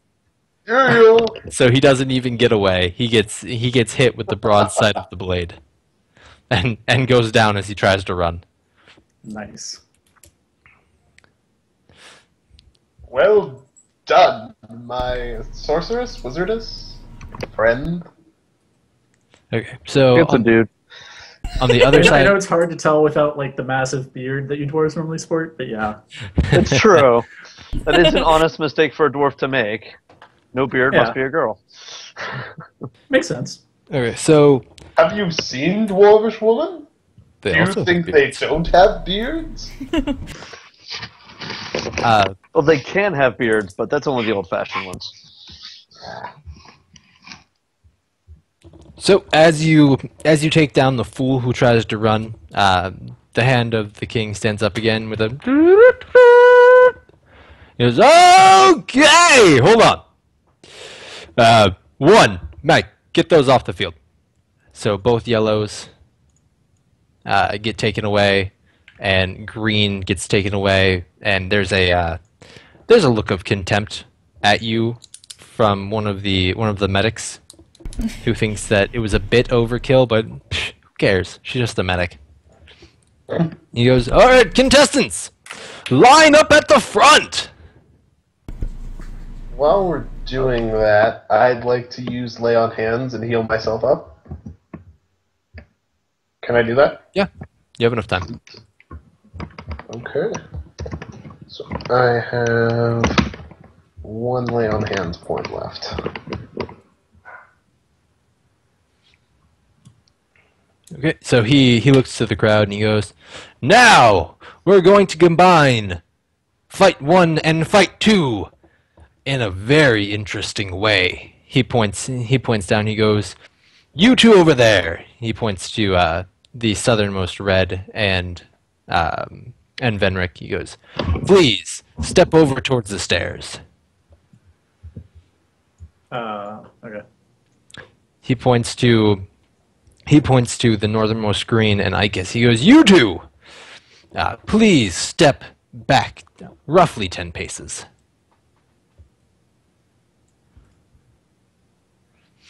Then he points to Red and Falgrim. He goes, "You two, please step to the north."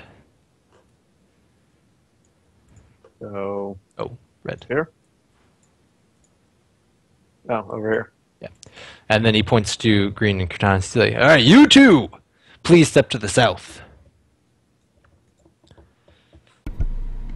Now he looks to the crowd and he goes, "Now, free-for-alls and group fights are interesting. We all know. What's more interesting? Trying to fight with a partner you're chained to."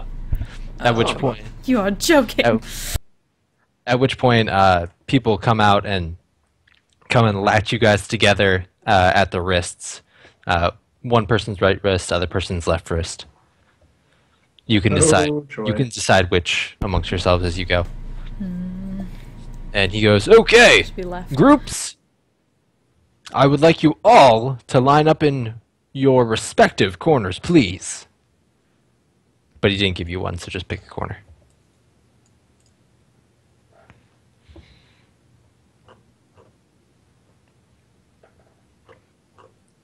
You can tell at this point that the king has become interested once again, and the hand ends up being. "Now, without further ado," he sits down. The crowd's just like, "Without further ado," he goes, He looks off to the side, upgazingly, as if daydreaming, then rapidly turns forward and goes, "Fight!" Okay. So, Green starts to tug Cortanus forward. Well, attempts, rather. But he wants you guys to head north.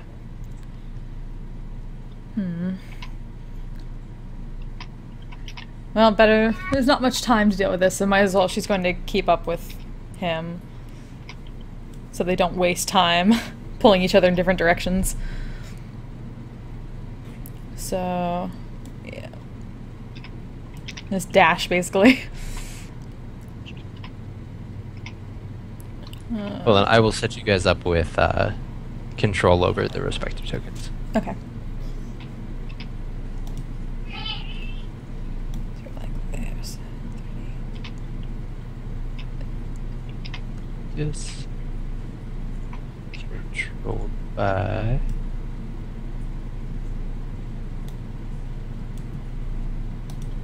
And controlled by Fulgrim. Okay, you all have control over your respective people. Ikis, your guy just kind of looks at you like, where do we go? Venric, your red looks at you like, I'm ready when you are. Like, this is how we're gonna do this. Unfortunately for you, he was the one who doesn't have a weapon anymore and is down to fisticuffs. I am going to hand him the quarterstaff that I grabbed at the beginning of this. He looks excited, and he's just testing out real quick, waving it through the air. And then Fulgrim, your guy, he had picked back up his dagger from before, and he looks at you and then looks over to the group approaching you guys. He's like, "Which one do you want?" I'll take out the weak one first. That'll slow her down. Alright, so Kritanis, you guys move forward. Ikis. Howdy. I'm just going to stay here, actually. We're going to hunker down and wait for whoever survives to come for us. The small lad gives you a wry smile. Can't have you getting hurt, lad. Your mother would never forgive me. At that, he kind of gives you a frown, but he sticks with you. Fulgrim? Alright, I will come around in front of him, and I'll tell him to look for an opening to attack with. And then we will both approach. Bonus action hex this guy. And then hammer him. Fortunately for you, 14 does hit. So that is 8 plus 4 bludgeoning. He looks rough. Very, very rough. And he has disadvantage on strength checks. Duly noted. Would you like your companion to attack? Yes. If he could, yeah, if he sees if he sees an opening. He thinks he does. He takes a swing. But Does not, in fact, find one. he almost hits you, in fact, but, I mean, barely misses. Belcax? Anything interesting from the sands? A chant? Nope. Maybe a cheer? A song, perhaps? You do have that cast great Mage singing Hand. voice. I cast Mage Hand and used it to clap one of my hands. That's a noble way to do it. You perform The a ultimate splendid utility. three-handed clap. Alright, Venric? I'm just gonna circle around a little bit with my guy here. Try to get used to moving with each other, and just keep an eye on everybody else for the moment.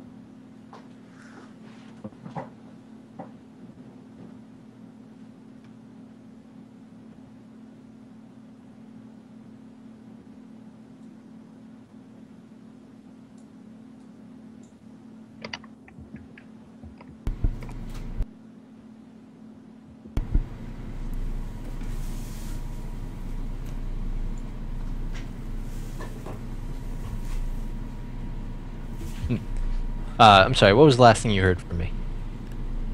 I haven't heard anything. I just heard when he was saying he was staying in place. Crap. Yeah. Yeah, sorry. Okay.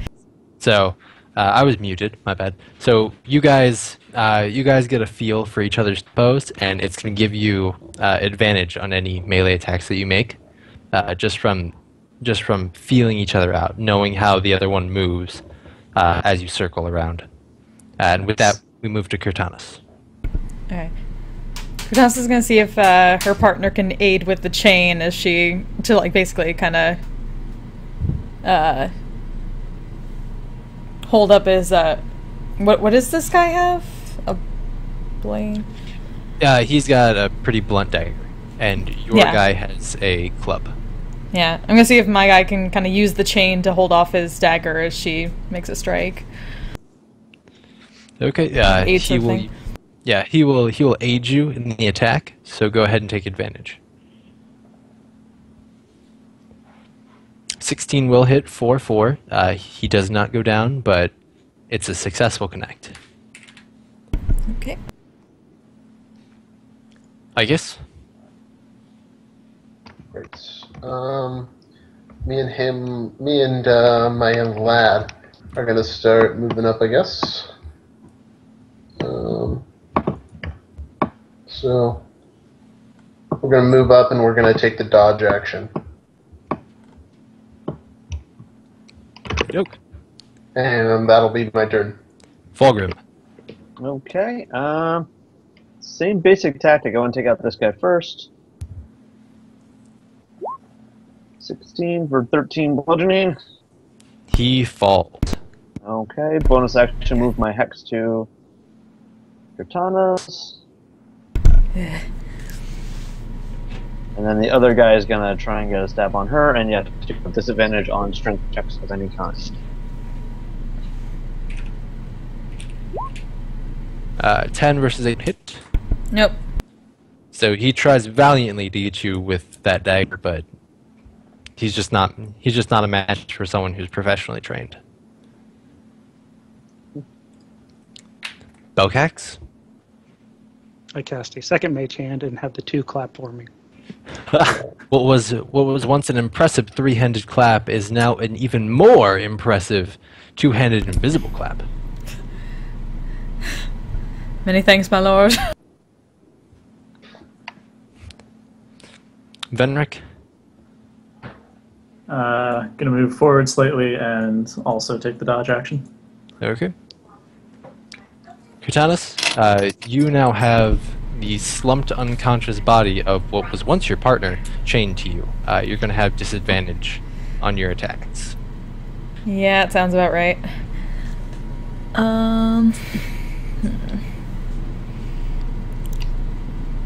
That's good shit anyway. Who's this again? Okay. The red fella. Yes, you do 4 more damage to him. Excellent. He now looks slightly rough. Yeah, he's got you hit him with the blade, and using the blunted edges, you kind of break his nose a little bit, and now he's red for more than one reason.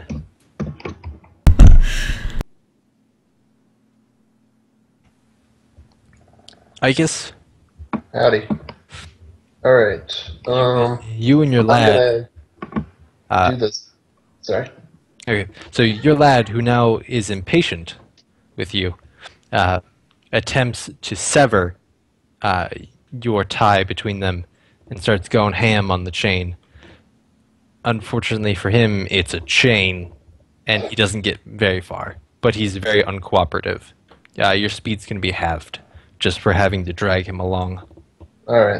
All right, laddie, let's go get into the fray. They've been wearing themselves down over there for us. I'm gonna move up. Wait, no, I only have half speed. That gets me to, like, there. Good. And I'm gonna take the dodge action again. Alright. And so is he, if he's not too busy trying to break the chain. He is very, very busy. Okay. Fulgrim, your guy, nose bleeding, is not as ecstatic to try and face off against this master of swords. That's okay. He can help me push her down. I'm going to make a shove attack. Make it with advantage, because you tell him what you're about to do. Knock her down! Alright, so... Wow. There it is. All right, opposing strength Okay. check, please. Oh, yeah. She does have disadvantage due to I that. do. Mm-hmm.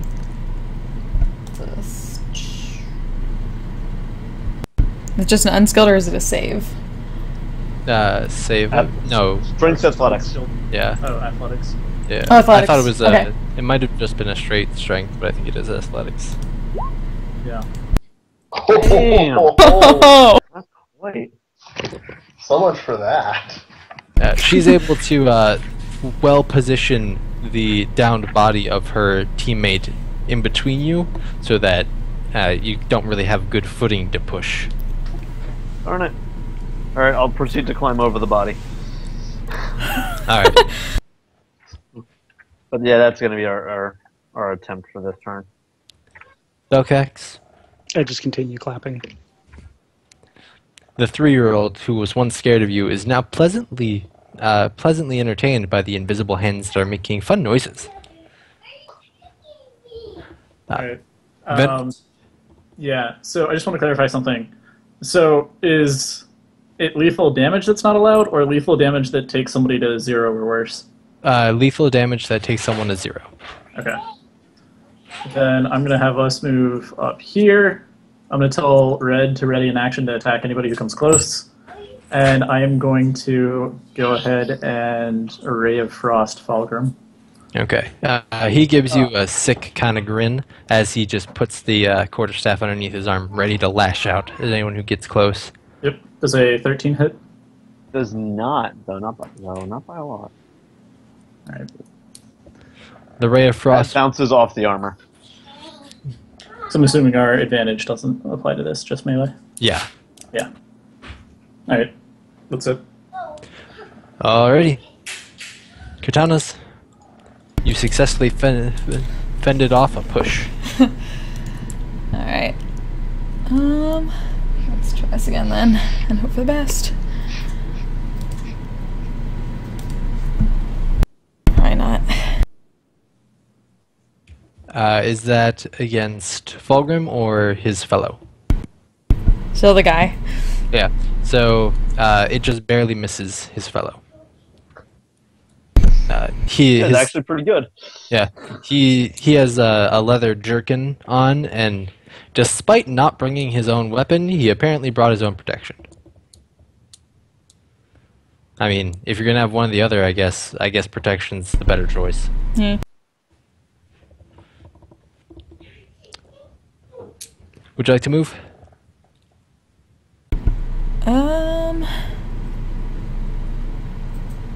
Huh. I'd be dragging the dead body, or not the dead body, but the body with me.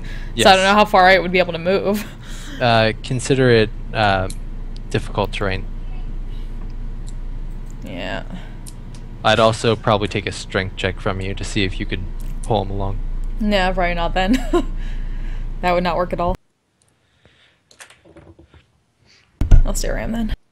Alrighty. We go on to Ikis, whose little lad has realized that they're going toward the fight and has stopped trying to attack his chain. Ah, much obliged, my friend.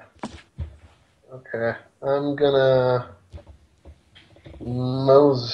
keep moseying on over to the 4-person melee over there. And once again, we are going to take the dodge action. Alrighty. Fulgrim. Okay, since things are starting to get hairy, I'm going to actually try the same thing again. So another shove attack. Make it with advantage as your guy helps. Okay. Ooh, 18! Much Oh better. boy. This is not good at all. No. There you No. go. Boom! Alright, next turn Thomas is going to be falls awful. prone. And with that, we go to Belcax again. I'm just still clapping. Alrighty. You are like one of the only people left who is applauding while people shove and generally don't fight. That's how you take on an armored opponent. You knock him to the ground and then you like wrestle a dagger under. Venric, you are up. You know what? I'm going to go ahead and try and Ray of Frost Fulgrim again. For a 17. For That a does, in whopping fact, hit. 1 damage. Solid making me damage. take a whole point of damage. I But feel your mildly movement- chilled. Your movement is going to be reduced by 10 feet for the next turn. Not that that really matters.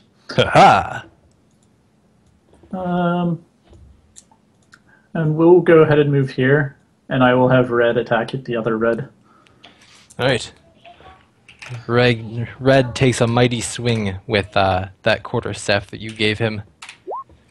Unfortunately, he's not well trained in the quarterstaff that you gave him. He gets advantage, right? Oh, that is right. He does get advantage. Oh! Barely misses. Alright. Next time, he knows what to do. Hopefully. You are prone, Krytanis. I'm going to get up. That's a good choice. That just uses my move, right? Half of your move. Okay. Then You have like 7 feet left. Yeah. yeah. So then, well, as she gets up, she's going to kind of like put the movement and just like kind of jolting herself up and towards Red to kind of bring out her blade at him as she lunges forward a little bit. Okay. Go ahead and make a regular attack, no disadvantage this time. Yeah. Yep. So, Does it? Red goes down. I gotta load 2 now. It should be noted that other Red takes credit for this kill. Oh, of course. And can I use the rest of my movement to sort of like move up and stand on the part of his chain that's on the ground? That would be rather difficult Uh, because it's still attached to Fulgrim. Yeah, that's what I mean though. If he fell over, like how close could I get on the chain? I mean, you could stomp on the chain, Because but he's a dwarf though, so he would slow to the ground anyway. yeah. So Not that much lower. to do that, I would probably consider that like an unproficient attack. Oh, okay, then never mind. Yeah. Yeah. Okay. All right. So we go to Ikas. Alright. So now that they're both chained down, I'm going to move up and I'm going to attack Venric's red. Both of us are. Just going to move up to... Yeah. And I'm going to attack him. So you're both in sync, so you don't take disadvantage, but you don't have advantage either. Okay. One sec, my character sheet has mysteriously closed. How'd I do? Okay. Whoa! Oh, Both of you hit. Your little lad is much more impressive than you previously thought. good hit, lad! I like the cut of your jib. So, with 9 damage total on this fella, he's looking rough. Not down, but definitely rough. Okay. At which point, we get to Fulgrim. You have a new burden attached to you. Yes, I do, and that annoys me, and I'm gonna try my best to take care of this pesky woman. Oh shit. Wait. I also another rolled 2d6. 2d6 for a hex. So Holy 20, shit. 31 points of damage. Yeah, that would like kill. I don't even have a chance for my second win, damn. We might have to do massive damage rules. Well, it's non-lethal, so it's massively non-lethal. It is. I don't know how that. you do that. Cortanas might have a new injury. I assume 31 points of damage is past your total HP. Yeah. Okay, so continue on Like while twice. I look into that real quick. Belcax, what do you do? I stop I have, clapping. I do have a bonus action, but I'll hold it. Okay.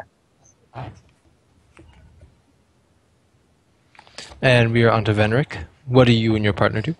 Alright, so first red is going to attack green. Which is understandable. Yep. So he goes, and with his advantage, How is a 15 versus AC? Oh, it's versus green. Right. It hits. What is the damage on a quarterstaff? Depends D6. whether or not he's doing it one-handed or two-handed. It's So two-handed. D6, D8 if he's two-handed. Yeah, this is it. Green will take 2 damage. All right. And then I'm going to have red start moving away. Mm-hmm. He provokes an opportunity attack from me, right? Yep. Yes, he does. Okay. If you want to use it. I Okay. do. So he is very, very close to death. Well, very, very close to unconsciousness. Not quite death. Right. It's just a Pokemon battle. All right. But he's still up. Yeah, he's hanging on. Then we're going to both move away a little bit more. And I am going to go ahead and cast my second sleep on the 3 remaining players Go for it. for 26 HP total. Okay, so how much HP? I guess you haven't been hit at all. Fulgrim, you have 14 I have left? 10. 10? 10 left. Okay, so 10 left, and then he is really worse for wear. So, math. Well, how much does... It's 10. How much does green have? He has 9 left, so it's going to be enough for him and Fulgrim, but not Icus. Right. Fulgrim, you feel drowsy, and then the world kind of goes dark, and then you have some dreams. Solid. At which point, the hand of the king stands up and goes, "Stop!" At which point you all look up, and he goes, "Okay, I want red, and I want you with the spells and stuff. Yes, you, and also you," pointing to Icus. Yeah. Please come towards the front.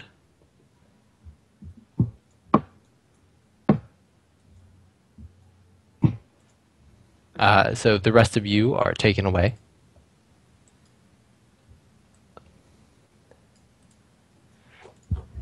And he looks at you all and he goes, "Okay, now for the final stage of our games. It is a 1v1v1. Please go towards the center."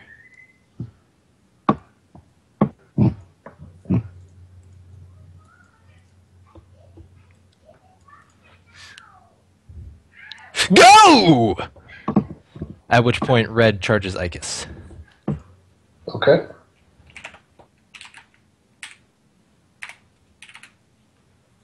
Ten Does versus not AC.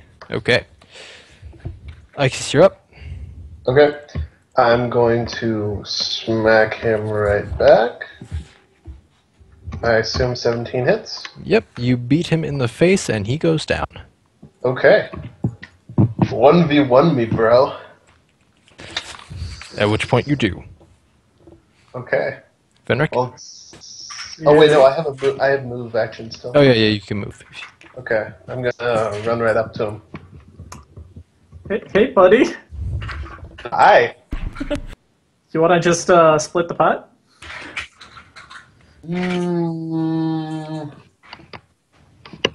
I mean, I could just put you to sleep, but I mean, I'm trying to be nice here. Tempting, but Look, I'll be nice. We'll go 60-40. do you have enough spells to put me to sleep still? Of course. Are you lying to me? Of course. But in character, I'm going to tell you that I still have more sleep spells. Okay. If I'm that's gonna the character, insight go ahead. you. Yeah, go ahead and make deception versus insight. Ooh. But maybe I can get away with it. Ha! Oh my god! You very much believe that sleep is a possibility here. All right, but look. I don't want Yeah, to worry, they'll though, count me okay? as Like, I just good want some of the as money. I So, Split it with me 70-30 and we have a deal. Sure, I'll take 70 if you want 30. No, the other way around. All right, how about this? Either 50-50 and you get the glory of being the winner, or 70-30 and you let me knock you out. What about 55-45 and I knock you out? 55-45 and you buy tonight's drinks. But I get to knock you out. Yeah. Deal. Okay. I'm going to go to knock him out if I can. Do I have to wait till my turn? No, feel free to boop him in the face. Okay. I boop him in the face. 12 for 3 damage. Luckily, he's not resisting because he's throwing the fight. Right. Okay. I fall to the ground. Okay, so the crowd goes wild. They can't believe that such a scrawny robed man made it this far, but he put up a valiant fight. They now cheer for the winner of the arena. The king's hand is up. We'll have plenty more events as the days goes on. Thank you, everyone. To our winner, please come up.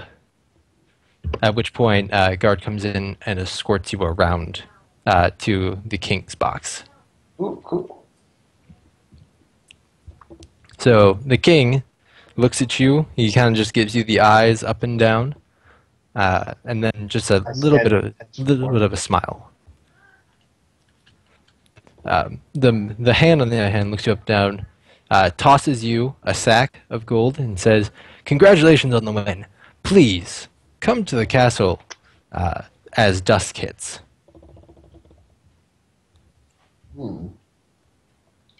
I shall. I'll go and use minor illusion to whisper in his ear. Ask him if your friends can come. And I shall bring some of my friends, if that is all right. We would have insisted. Good. And with that, they both give you a nod, but they don't bow as they exit. I'll bow to them. It is indeed appreciated. All right, good. Alright, so Yeah, but I didn't know that at the time. I Well, you know. were both out of spells, right? I don't Well, get any spells. He doesn't have any spells till level 2. I was completely out of spells. I burned through 2 sleeps. Yep. Okay. I What I cast mean- Hex once. I'm glad I didn't lose concentration. Actually, I did just now, but... To be fair, I knocked That out would've been like my next 8 shot. people. Yeah, you knocked out like 6 people, I think, or something. I think it was 8, because it was 7 or 8, because it was 4 or 5 at the start, and then 3 at the end. No, No, you only got 2 at the end. 4 then 2. Yeah, you're right. It was 6. You got Falgrim and I gotta my... put the dishes back. Yeah, yeah. I was thinking of the other guy. Anyway, cool. Cool. Good stuff. I'm going to go ahead and add that gold to my inventory. And I will dutifully give you your share. Nice. Okay, so I looked it up because I wanted to make sure I was right. How do you guys want to play this with non-lethal damage? I'll leave it up to you. If something reduces you to 0 and then you get to negative your HP maximum, it's supposed to be instant death. Which Right, but I mean that's assuming lethal damage. right. So it could have just been a mighty blow that got you pretty squarely, and you could have a fun scar, or we could just be like, nah, nothing happened. You could also do a couple levels of exhaustion. So I mean that would be like a significant penalty, but it would be short term. That's fair enough. Man, how's she gonna be able to do her duty? You should have thought about that before you got wrecked in the face. Yeah. She was Okay. thinking about that plenty of times. So you'll have 1 level exhaustion and have disadvantage on ability checks. Alright. Right, but you guys have like 2, maybe 3 hours before dusk, and you're required to go to the castle. to. Short rest first. Yep. Yeah, solid plan. Short rest doesn't get me back lay on hands, though, so. And this is also the time where, out of game, we're going to go to a short intermission. Okay. So go ahead, everybody take 10 minutes, use the bathroom, get a drink, whatever, and be back here at 9:22. That I love that sounds there's good. a thing. That's awesome. There's an itinerary. Nice. Right. Good planning. That's awesome. I love it. Okay. Well, we've got a free moment. So obviously not right now, but when we have like downtime in between sessions, can I purchase new spells? Yeah. Okay.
Alrighty, do we have everybody back?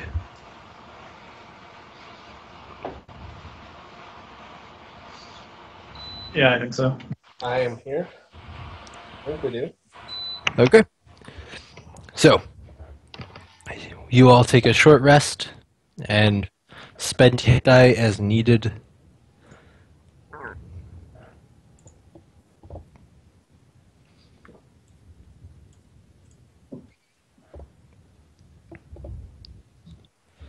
Is there anything you all would like to do before you go to the palace at dusk? I don't really have anything to do, so I'm good.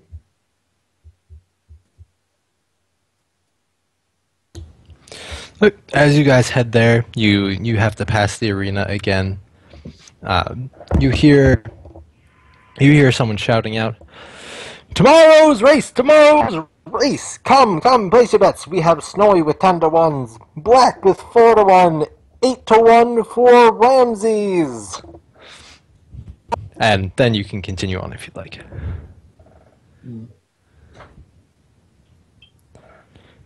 But as you guys get to the palace, the guards kind of look you up and down and go,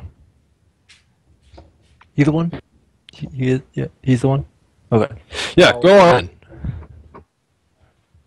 Okay, let's enter. Hmm. Before you is a grand entrance hall. It's like 100 feet long, like 60 to maybe 70 feet wide. It can accommodate hundreds of guests, and should like long tables be set up, it could host almost an entire village. Not quite Shim, but a village for a feast. At the very end of the hall is a modest throne where Blazon, his hand, and another person that you don't quite know yet sit and wait for you. The hand gestures for you to come up. I'll approach. Bow when I get there. Yeah. They're Cortalis immediately lighted, bows. Deeply. They're delighted at your manners and look expectantly at the rest of your group. Belkak bows as he should for a man of his position. For a man of Blaze's position. And as the king of a nation, it's a pretty courteous bow. So,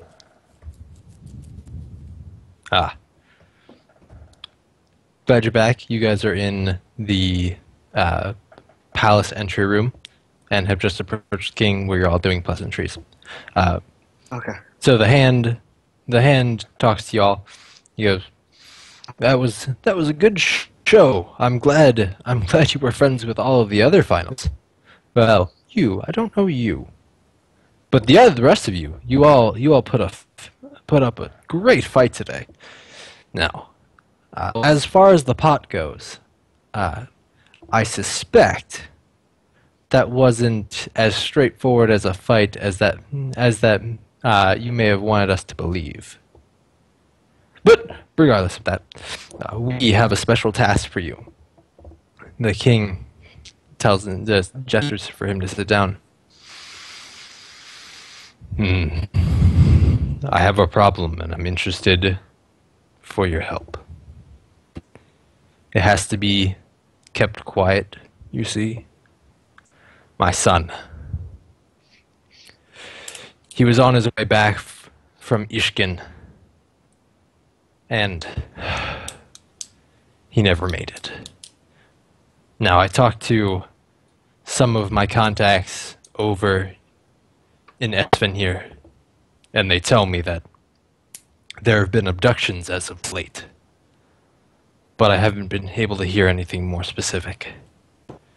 I want you to go along the road to the small village outside of Iskenhun and find out if they know anything more. Please, bring me back my son."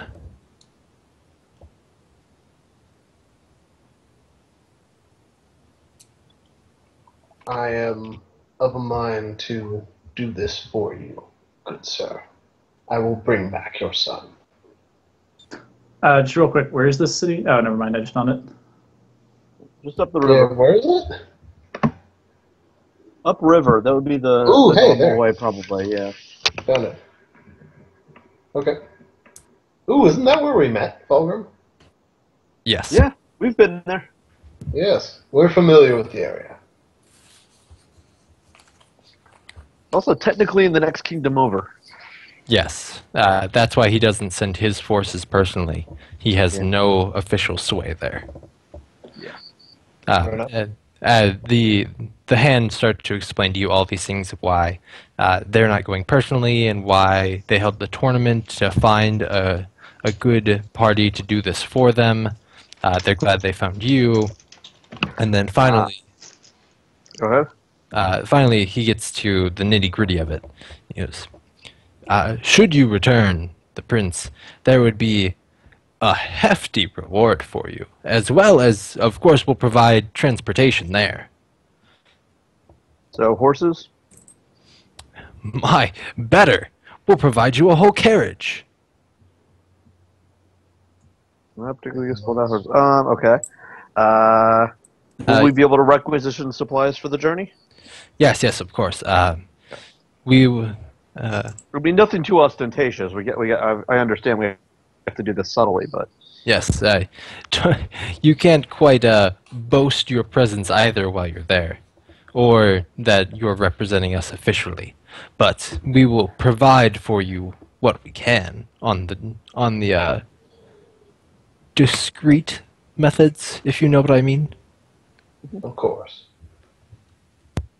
May I ask who this third man is, then? Blaze looks at you, and then to the half-elf behind him. He's got a bit of golden blonde hair, slight freckles across his face.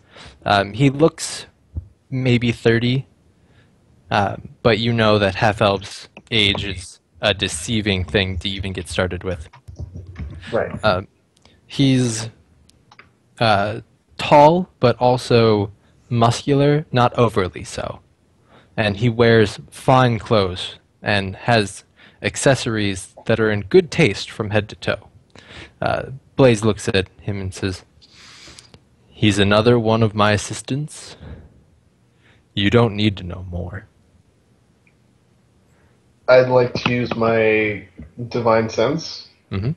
So, fiends, undead, celestials, hallowed or unhallowed ground within 60 feet. He is none of those things.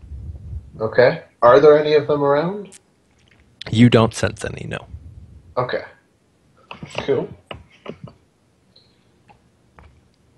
Is he going to be coming along with us, sir?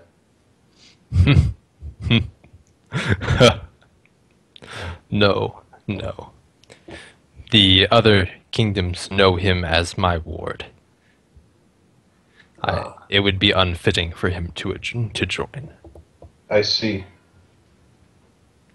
He gives the half-elf a look, at which point the half-elf nods and goes into a back room.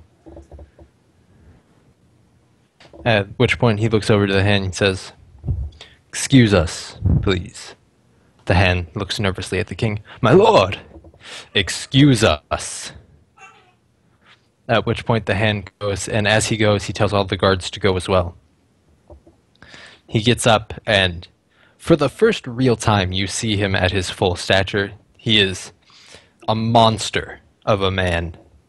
He's got barely tan skin and dark locks that brush about halfway to his forehead. But he is probably 285 and 6'4". He's a hefty guy. You wouldn't know from the baggy clothes that is required of his royal position, but as he moves, you can tell he is not a force to be reckoned with. he is or is not. He is a force to be reckoned with. You wouldn't want to fight him, is what I was trying to say. Cardona seems a bit impressed. Yeah, kind of mixed my things up, but you got it. You understand. Right.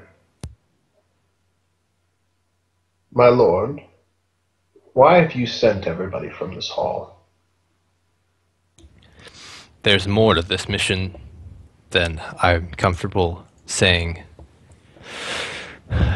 Not only must you bring back my son, I need you to look into something more. I hear from the whispers that it's not random people going missing. It seems as though magicians, sorcerers, magic users of all kinds are being targeted specifically. We, the leaders of these neighboring nations, are more than concerned. My son is a very capable sorcerer for his age, but with the sheer amount of people that have gone missing, I fear for his life and for the kingdom's safety as a whole. Not only my kingdom, but all of the kingdoms. Please, when you look for my son, find out who took them and why.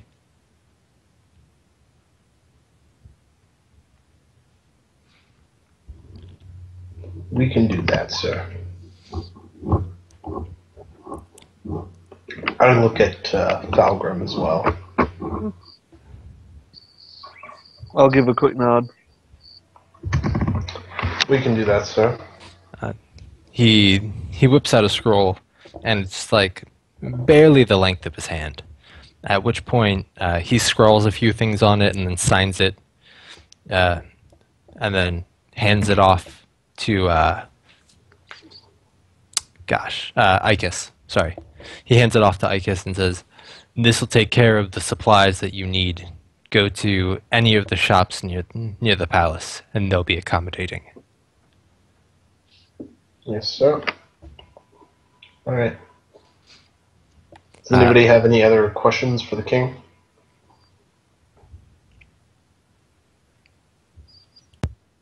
No. Can I try to persuade him to, like, you know, do we are you sure we don't need to know about that dude, that half-elf guy? I mean, You can make a persuasion check. Ooh. That's a pretty good persuasion check. He looks at you a little bit quizzically, like unsure of why you're pushing the subject. But he's my ward. He is the son to the Princess of Amar. He is more here for political reasons, but he's a good lad.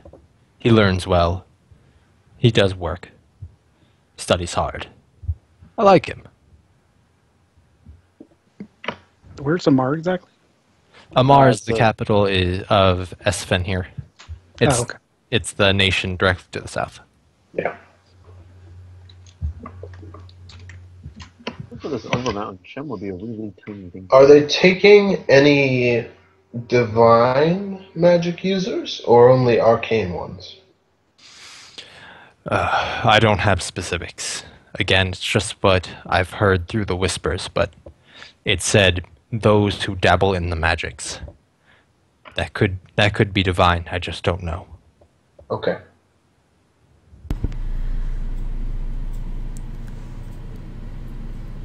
Thou mayest not know who would be taking magic users. However, is there anyone looking to take down any of your throne, your grace, that you know of?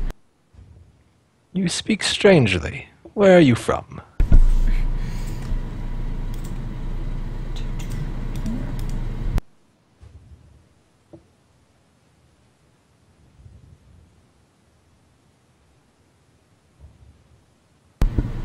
Oh shoot, my thing was off, wasn't it? Yes, it was. Sorry. I was of the kingdom of Laplacia, your grace. Laplacia? That kingdom has not existed for centuries. She just kind of goes quiet at that, and my apologies to Grace. Intriguing. No one I know of poses a significant threat to my throne. There are always those who wish to overthrow me, but none who impose a serious danger.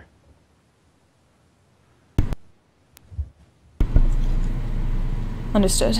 Thank you, Your Grace.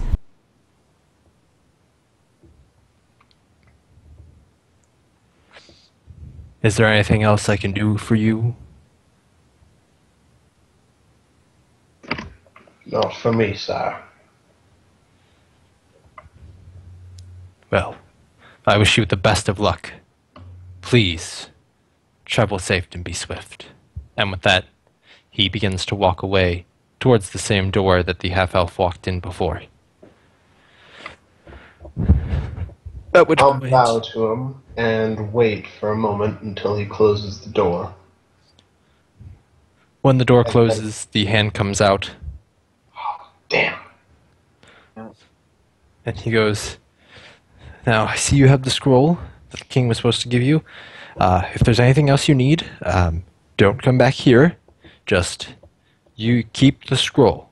People will help you. And, good night." And he calls up the guards to come escort you out. Okay. Shall we, friends?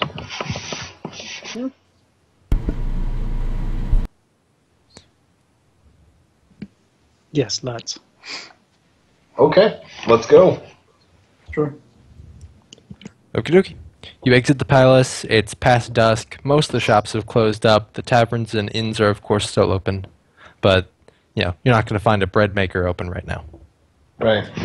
Well, I think somebody promised to buy the drinks. Only for Venric, sorry. I know not of this Vernus. Venric. My apologies. I suppose I can treat the rest of you to at least one round, though. Go find My it. charity is grand, Sir Dwarf. Sorry? My charity is well appreciated, Sir Dwarf. It is of no matter, good lady.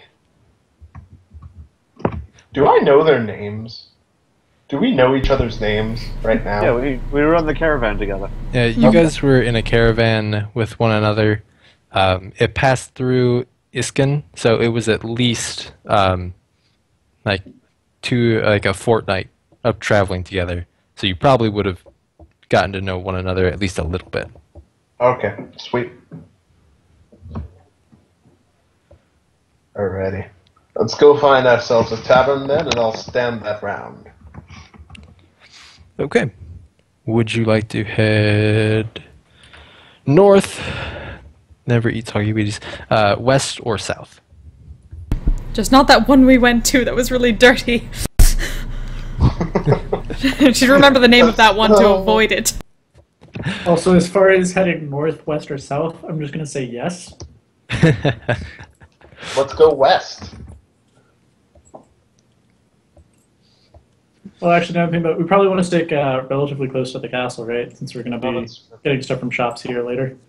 Is there anybody still out on the streets? Yeah, there's a fair amount of people with the event going on today. A lot of people enjoyed some adult beverages. Ah, yes.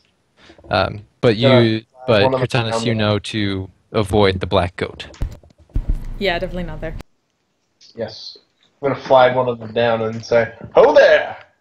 Can you tell us where to find some drinks?" You sure? You find drink there. He points over to a closed down shop. Some alcohol, sir. Some ale. Ah! There. He points to the next building over that's also closed, at which point he goes, wait. Okay. Who are you? Why do you look familiar to me? I won the event today in the arena, good sir. Oh, that's right. You're that short guy. You was chained to a real loser, weren't you? He was a fine lad. uh, little shrimp. Yeah, you can head over to the Howlin' Wolf. It's yeah, gosh, heard that again. I think it's like 2 blocks over. It ain't far. Okay. Let's go find the Howling Wolf. The Howling Wolf. Howling Wolf. We went to that one, right? You did not go to that one last No? time. No. They sound like they've got some good drinks there. Mm-hmm. Just from the name. All my adjective noun places just kind of blurred together. It's fair. A lot has gone on. Many drinks were had. Yeah. Alright, let's go get ourselves some drinks at the Howling Wolf. Okay, so it actually is 2 blocks over, surprisingly. Oh. And What's it's got quite the scene going. There are people enjoying themselves. It's a little bit loud, not too rowdy, and clean enough. But there are 3 separate bars going all at once. The one in front of you, a man, strong, average height, is cleaning out glasses as people order rounds, and the 2 flanking his, it could be one long bar, but they're separated by a couple feet. The 2 flanking his are housed by an older-looking woman to his right and a younger-looking woman to his left. Okay. The bar with the younger-looking woman is significantly more packed than the other 2. I'll go Actually, I guess each of us can go to whichever bar we please. Yep. I'm gonna go talk to the older woman. That was my thought. Yeah, I'll follow. After all, I'm not buying. So you go up to the older woman, and she's, what can I get? I'll be standing an ale for myself and whoever came with me. 2 of us, I think. Right? I think we're all there. Oh, we're all there. Okay. Myself and these fine people with me, please. Okay. That will be 2 silver. For all of us? I mean, at 4 copper apiece for 5 drinks. Oh, damn, we got ripped off last night. Okay. I'll slide her the 2 silver. No. Last night it was 4 copper apiece too. It was just you guys weren't drinking Right, Mugs. we're drinking single barrel. things of ale. You were drinking gallons and casks. Right. So she sets up 5 mugs and takes them all and fills them individually, slides them over. Anything else? Not at the moment. Come back. I think we'll just have these and then come back to that later. Sounds great.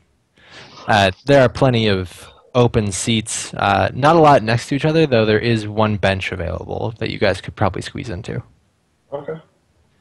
I'm gonna shepherd them over there and then go talk to the barkeeper again. Well, I was going to say, before I sit down, I was going to ask her if she's heard anything about some of these disappearances. Disappearances? My no. Shim's a nice place. We don't have much of that rabble-rousing and hooliganing in here, though today's an exception. It always is when they host an event like this. Cortalis would just kind of like whisper over to him, were we not supposed to keep somewhat of a low profile about that, my lord?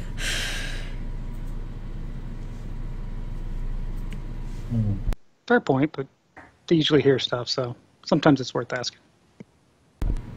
Very well. Oh, I'm going to, I'm going to talk to the bartender. I'm going to ask her about the blue dude, the dude who actually looked dangerous, who we knocked out really early. Who is he? Why did the crowd boo me so when I defeated him? That's Ian Harpcrippler.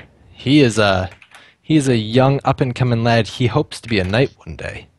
He trains hard every single day after he works on his family's farm. There isn't a boy with more drive or motivation. We're all really rooting for him. Oh. I feel like kind of a dick right now.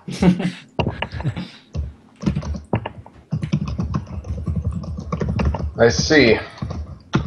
We'll have to find some way to make it up to him before you leave Shim for good. Well, if you're serious about that, I can tell you where he and his family stay. That would be most welcome. It's on the south side of town, right near the gates.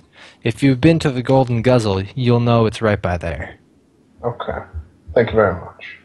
Hmm? Now, can you tell me about Shadowman, the Sorcerer of Jive, or Kaf?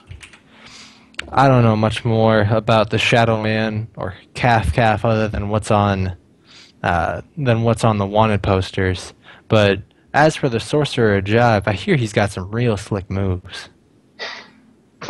So She question. chuckles to herself at her own joke. Since I'm originally from this city, but I haven't been here in a few years, would I recognize any of these names? The Shadow Or Man. recent? The Shadow Man is a name that's wanted pretty much all over Okay. Simshan, but the other two you haven't heard of yet. Okay. Okay. I might as well go hit up the other two bartenders and ask them the same question. So the big burly man, his name is Kason. He introduces himself politely to each of you. He's got another thick southern accent, which is not unusual for Shim. Despite being in the northern part of the realm, it attracts a lot of different types of people, just because of how generally nice the city is in comparison to some of the other places that you can live. So what can I get you? I'll have another mug of ale, please. He set you up for copper. Okay. We'll slide him to him and ask him a question about the wanted guys. Everyone knows the Shadow Man. No one knows the Shadow Man. Everyone knows of the Shadow Man. Wanted. We don't know what for. Doesn't say on the poster. But he's wanted everywhere. Trust me. Anyone seen him, he'd be locked away. Then again, we don't know what he looks like. Yes. Does make it rather difficult. What about the other two? Kaf and the Sorcerer of Jive. Sorcerer Jive. Oh, what did I hear about him again? Oh, gosh. There's something to do with skeleton or bone or something. Can't quite remember. I'm sorry. I will slide him a silver and see if that jogs his memory. Oh, that's right. I remember now. He had something to do with some Walking Dead. Can't tell you where. It was somewhere that ain't Shim. I don't pay much attention to places that aren't my hometown.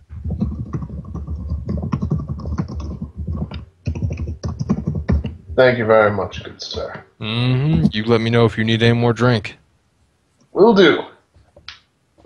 I still have my first one, don't I? I down that and go see the third bar. I down both of them, actually, and go see the third bartender. The guy looks at you like, oh, God, he's going to throw up in my establishment. I'm a dwarf, good sir. I don't throw up. Famous last words. You saw me chug a barrel last night. The whole damn barrel. Yeah. I don't think you should be doubting my drinking abilities. Just giving it time. Yeah, I'll go talk to the younger woman then. Unfortunately, you can't really get more than 30 seconds with her, and it's just enough to order a drink before someone else is hooting at her to get another round. Damn. She's a very, very busy lady. Yes, I can't imagine why. Yeah, unfortunately for both Kaysen and Violet, she is incredibly attractive. Which means the Howling Wolf is almost always got patrons, and they almost always go to that bar. Yeah. Well, at least it means business for the bar. It's sad for the rest of them. I suppose there's no real way besides just dropping more money on the bar. We've already established that would be insulting to these people. I don't want to do that. So I'll go grab my third drink and go sit down with the rest of them. Alrighty. Bar ruckus goes on.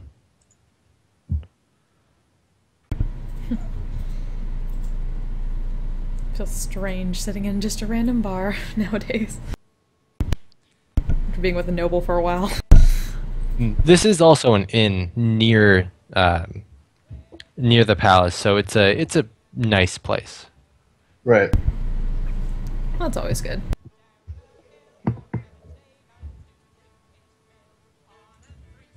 If anyone spills any drink, she immediately tries to clean it up. I can just get Belcax to do predestination. Yeah. She probably just like quickly wiped down with a handkerchief and then asked him to prestidigitate that. That's actually a lovely approach. Prestidigitate all the things. Yep. Best combo.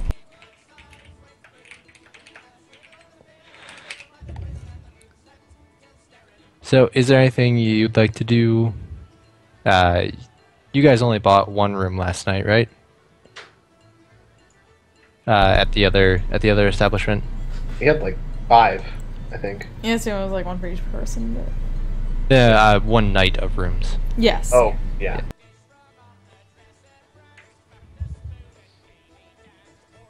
Can I check the King's Letter, though, and see if it'll let us claim room here?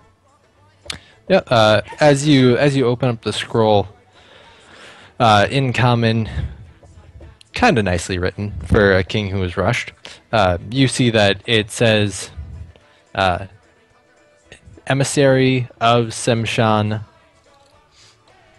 please afford hospitality," and then it's signed with the king's scrawl. So it's nothing too specific, but it could definitely get you a night here. I feel like we don't want to use that here. It might draw a bit too much suspicion.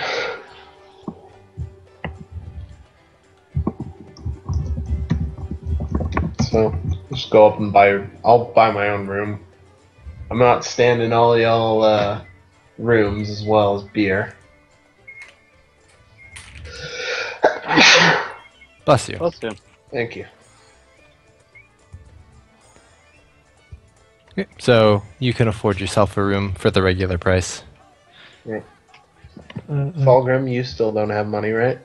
I still have no money. So I was asking about supplies, but then they didn't give us any cash. They just gave us a credit card that someone else is holding. It is 8 silver pieces per night here. Okay, I guess I'll pay Fulgrim's room as well, because he can't pay his own, but... The fella, Kaysen, will give you a wink and say, make it a gold and we're fine. Which, I mean, that's like a 6 silver discount. Yeah, I'm fine with that. Yeah. I'll slide him a gold and say, thank you very much, kind sir. Just remember to come back to the Howling Wolf anytime you're in town. Will do. Especially to see someone as helpful as you are, sir. I try. Then he goes back to serving one of the other patrons who happened to want service instead of getting mobbed. Right. Alright. I'm gonna head up to my room.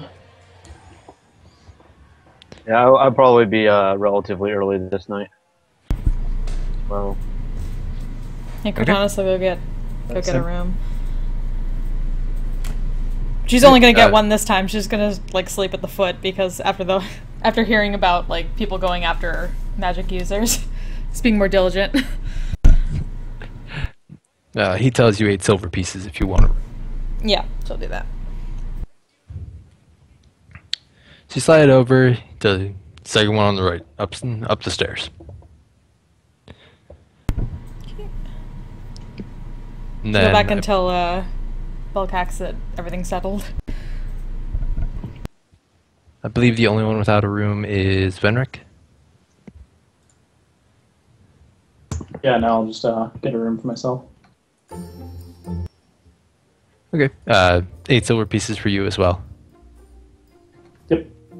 And then he says rooms upstairs are full, but one in the back right there, that's yours. Each room has a trunk, keep your things, cozy bed. Fortunately, there aren't any fleas or bed bugs or anything like that. There would be hell to pay. Yeah. Upstairs, it's you notice that it's nice and quiet. There's a candle if you wanna stay up a little bit later with a small desk and chair for you to sit at. The bedroom that Venric is staying in is larger than a regular bed. It's a little bit wider, but otherwise has the same amenities. I'm gonna tuck the scroll like under my pillow or something, somewhere where I'm still holding it as I sleep, and go to sleep. Okay. Does anyone want to do anything before you guys all take your long rest until the morning?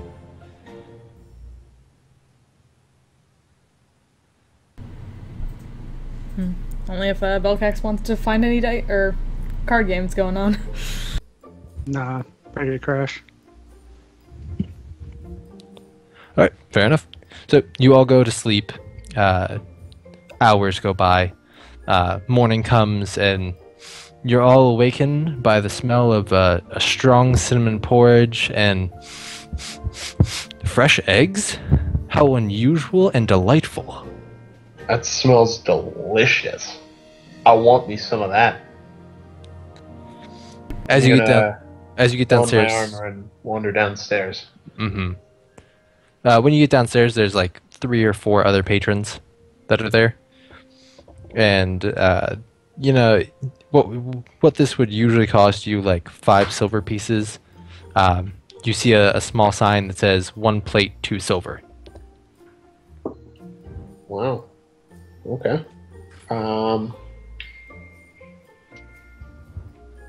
Yeah, I'll grab me one of those.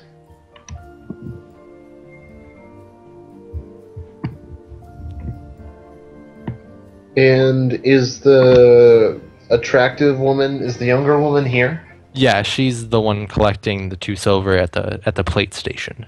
Okay.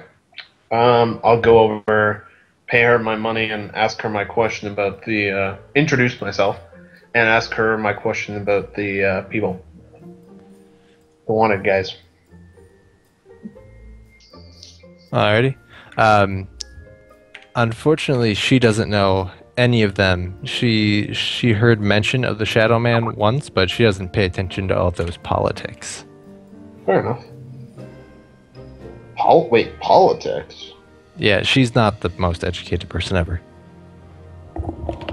No, what does the Shadow Man have to do with politics? I haven't heard anything about that before. All those wanted posters, politics, right? Oh, okay. She's okay. Right, of course. Thank you very much for my breakfast, fair lady. And I wander off to eat my tasty, tasty sounding breakfast. She gives you a pleasant smile, and man, is she lucky that she's pretty.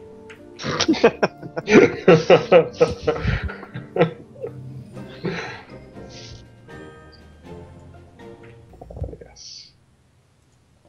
Okay, so you can all eat your breakfast in peace.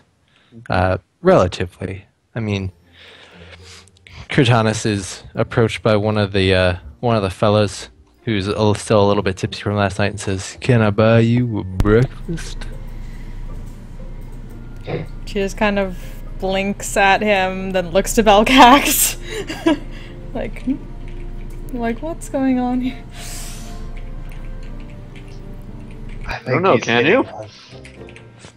As soon as you turn to Belcax, he's like, "Oh, sorry. I'm a go."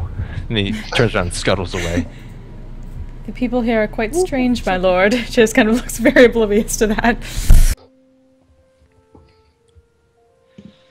Yeah, some people just don't like Dragonborn. Some people are just racist. That is very impolite, my lord. Okay, so what do you guys do?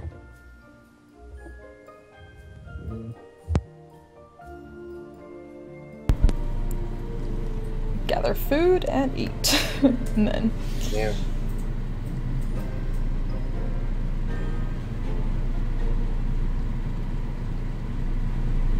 So breakfast can go well. Is there anything you'd like to do after breakfast? While you're in the city? Shops are there around here that we can hit up? In the entirety of Shim, there is any shop that you can think of, it's probably got. Some of the less common ones, like if you wanted a wig shop, for example, it'd take some looking around and maybe some talking, but you can find pretty much anything in the capital. Okay.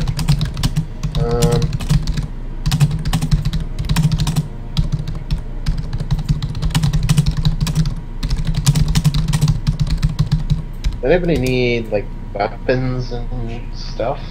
Or I need hand axes. you need what? Hand axes. Okay. Also, I think we should get riding horses. Yes. Cart is nice, well, but they specified that they would give us riding horses already, so that would be a thing. And a carriage. Yes. And to your pleasant surprise, there happens to be one parked outside. Wow. that was quick. I mean, it seems a little bit frightening because you didn't tell them you were going to be staying here, but I guess the king knows a lot. But Yeah, probably. forget that. You got a carriage and a horse and someone to drive it. Yeah, they are. We should get some healing potions. Yes. Yes. Agreed. Absolutely. Okay. So how much gold does everyone have? 300. Oh, right. You just won a tournament. Yeah, I have a lot of gold. I've got about 230. I think we'll have the most by far, though. Yeah. Yeah. From starting gold, does Absolutely. anyone who didn't just win a tournament have much gold left? I have Almost, but not 51. quite completely broke. I had to do weird, like, 23-ish. sell and buy stuff. You didn't say we could do the roll for. Which I am very sorry I didn't specify that you could do either. I think I remember you saying we actually couldn't do.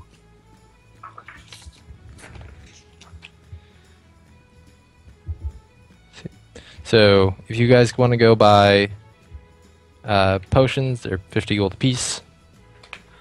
Oh, I was saying we should use The king's letter to get any sort of discount or anything on those. Yeah. Do you choose to present the letter? Do we? I think it's kind I of mean- useful in this case for that. Yeah. I mean, we're going to be presenting it to get supplies in any case, so let's do it. Okay. So when you present it, the guy looks at it. He spends a lot of time kind of inspecting it to make sure it's legit. But afterwards, he's like, "Okay, what can I get you?"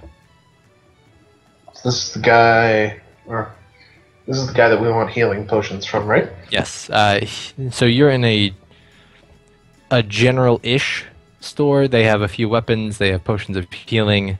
They have like a set of armor or two. They seem to be like a like a hodgepodge kind of store where they have a lot, but not a lot of anything in particular. Okay. I'm gonna ask him for. Does he have splint mail? He does not. He has the highest AC kind of armor that he has is studded leather. Oh, okay. That's fine. Does he have? He has healing potions, right? Yeah, he has Yeah. 3 healing potions that are in stock. Okay. Let's grab those, and then I didn't actually buy a pack or anything for my starter, so I'm going to grab me a explorer's pack if he has them. He has 1 or 2 in the back that he can give to you. Okay, I'll grab one of those. He's kind of starting to look perturbed at you. He's like, anything else? I don't know. Do we want anything else, guys? Yes, as many hand axes as you can pull off. As many hand axes as he's willing to give us. We're also probably Put it going to that want way. food for all of us for like a couple of weeks. Right, food as well. As many healing potions as he's willing to part with. Anything else? Rations. Okay, so you guys can get 3 hand axes, 3 potions of healing, 1 explorer's kit, and then he has roughly 11 days of rations on hand. Like 11 days of rations for all of us. No, 11 Just 11. days of rations. So 11 rations, I guess, would be the better way to phrase that. I do still have my starting rations, so. Same. Same. Also same. I just bought my starter rations, so. But And- still, I mean, this place is like, what, 2 weeks away? That's when traveling with caravan. If you're traveling by private carriage, it's like 7 days, maybe. Okay. Okay. So, Explorer's Pack also has 10 rations with it. So each Yeah, of it you does. have 10 for each for themselves, and then another 11 on top of that. Well, Righto. Okay. right. Alright. Do we have anything else that we want from here, guys? Doesn't have armor, nothing for me. Hold on, let me skim the list.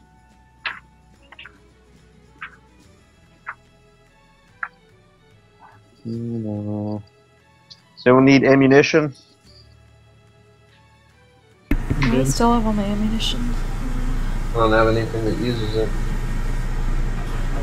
Bellcast chuckles. Does he have manacles? Or any vials of acid. There are no vials of acid, for sure. What about a crowbar? You never know when you might need a crowbar. Crowbar's always good. There is a crowbar available. Manacles are not available. Tent? Ah, yeah. Sorry, I can't hear you. Tent. Tent. More than one tent if he has them. He has to go look in the back for tents, but he puts the crowbar on the counter with all the rest of the stuff and says, "Wait a minute." Storms off into the back. It's like 10, 15 minutes before he comes back out, and he's got 2 tents in his arms. He puts those on the counters too. Anything else?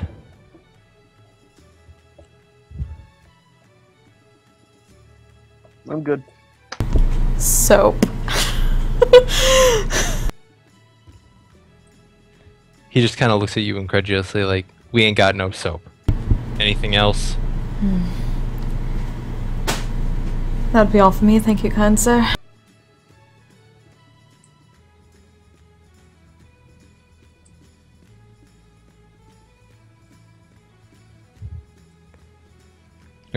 So if no one wants anything else, he hands you all your stuff. Well, more shoves it across the counter at you and says, "Give the kings my regards, won't you?"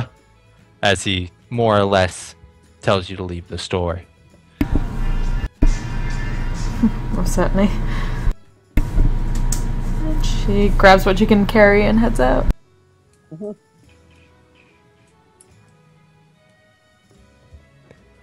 Alright, so outside, the carriage is waiting. You can load all the stuff up into that pretty easily. I mean, the only things that take up a lot of space are the tents, and that's not even much for the carriage. Right. Is there an If we armor got a shop in carriage, town? then carrying capacity isn't really an issue. So. Yeah. I'm sorry, what was the question? Is there an armor shop in town that I can go hit up? Yeah. Okay. I'm gonna go there. See what they have. Okay, so there is a smithy available, just a couple blocks away, Okay. and they have a pretty wide array of things that you can buy. Working the forge is a half elf man. He's not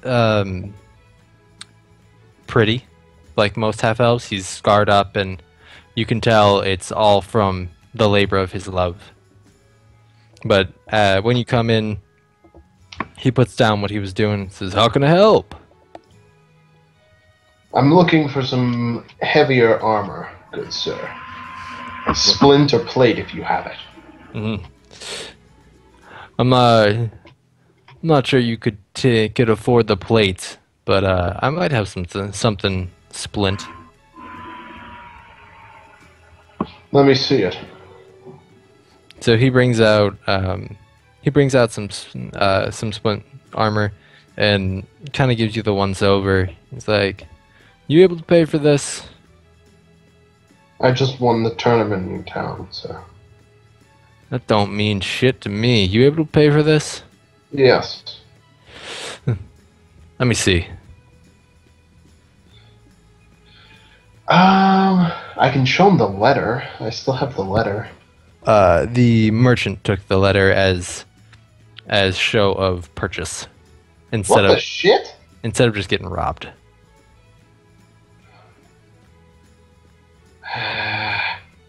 Okay. I'll give him money for the splint then. He looks you up and down again. He's like, $250. That's not the price for it. Whatever, I'll pay it. Actually, no. That's not the price I see it at. That's not the price I see for it at home. I'll pay 200 for it. Make a persuasion check. You're supposed to go lower than the cost. Oh, hush. No one ever said I was good at haggling. Well, you're good at going for the listed price. He's fine, 200. Deal. So you hand over the 200 gold. He slides across the splint, kind of like tests out a couple pieces. Like, is it actually real? For some reason, he seemed oddly suspicious of you. But it's real splint. You gave him real gold, so you're all set in his eyes. It's a pleasure doing business with a craftsman such as yourself, sir. Yeah. To wear your work. Yeah. Dwarves are alright too. Perhaps I'll be seeing you again later when I have more gold. Farewell for now. You're gonna need a lot more gold. See you around, kid. Is he just here? Whatever. Alright, I'll head back and join up the rest of the party. Okay. So, is there anything anyone else would like to do in town before your carriage takes off? I would probably swing by the library and scribe a spell or two into my spellbook, but I'll do that between sessions. Okay. Yeah, you're able to get a spell or two in there. I assume you're giving 2 weeks notice, essentially. For what? For your job at the library. Oh, well, so my job at the library was like a journeyman, like going around finding new books and stuff. So Oh, this is still part of my journeying. okay. Well then, yeah, you just let them know that you'll be out for a while, and Yeah. you scribe I down. mean, I just got back anyway, so Yeah. Yeah, that's fine. You can get that done. They give you a farewell. Hopefully we see you soon, etc. yep.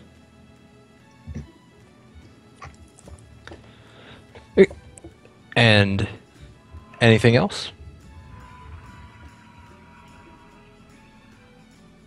Yeah, I can't think of anything else at the moment.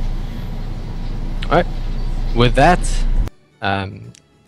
it's a little past midday, but before dusk.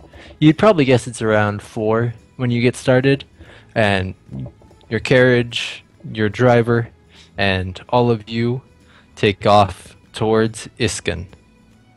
Isigan. Man, I really don't know how to pronounce that city, but you know what I'm talking about. Yeah. And with that, we will end tonight's session. Okay. Huzzah, to victory! Congratulations on winning the tournament. Yay! Thanks. Wrap up. Wait, so next week, Monday, 7 p.m., like always. Right. You did not level up. I mean, that you guys should assume, but I'll let you know when you do. Okay. And then feedback. So this is more or less how most of the session is going to be: a little bit of role play, a little bit of combat, chances for you guys to go and interact with the world in general. It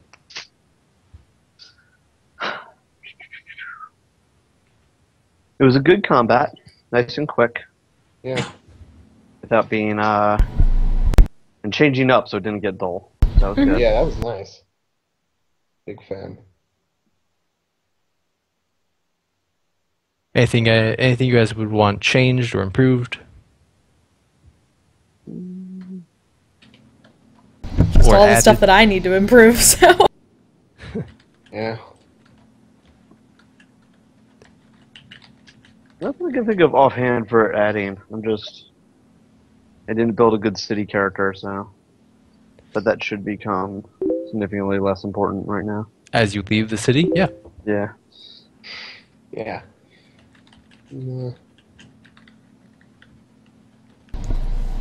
Should be fun. All right. Well, it was a delightful session. Thank you, everyone. Thank you. My pleasure. I will see you all next Monday. All right. All See you right. then. Good night. Night. Later. Yep. Later.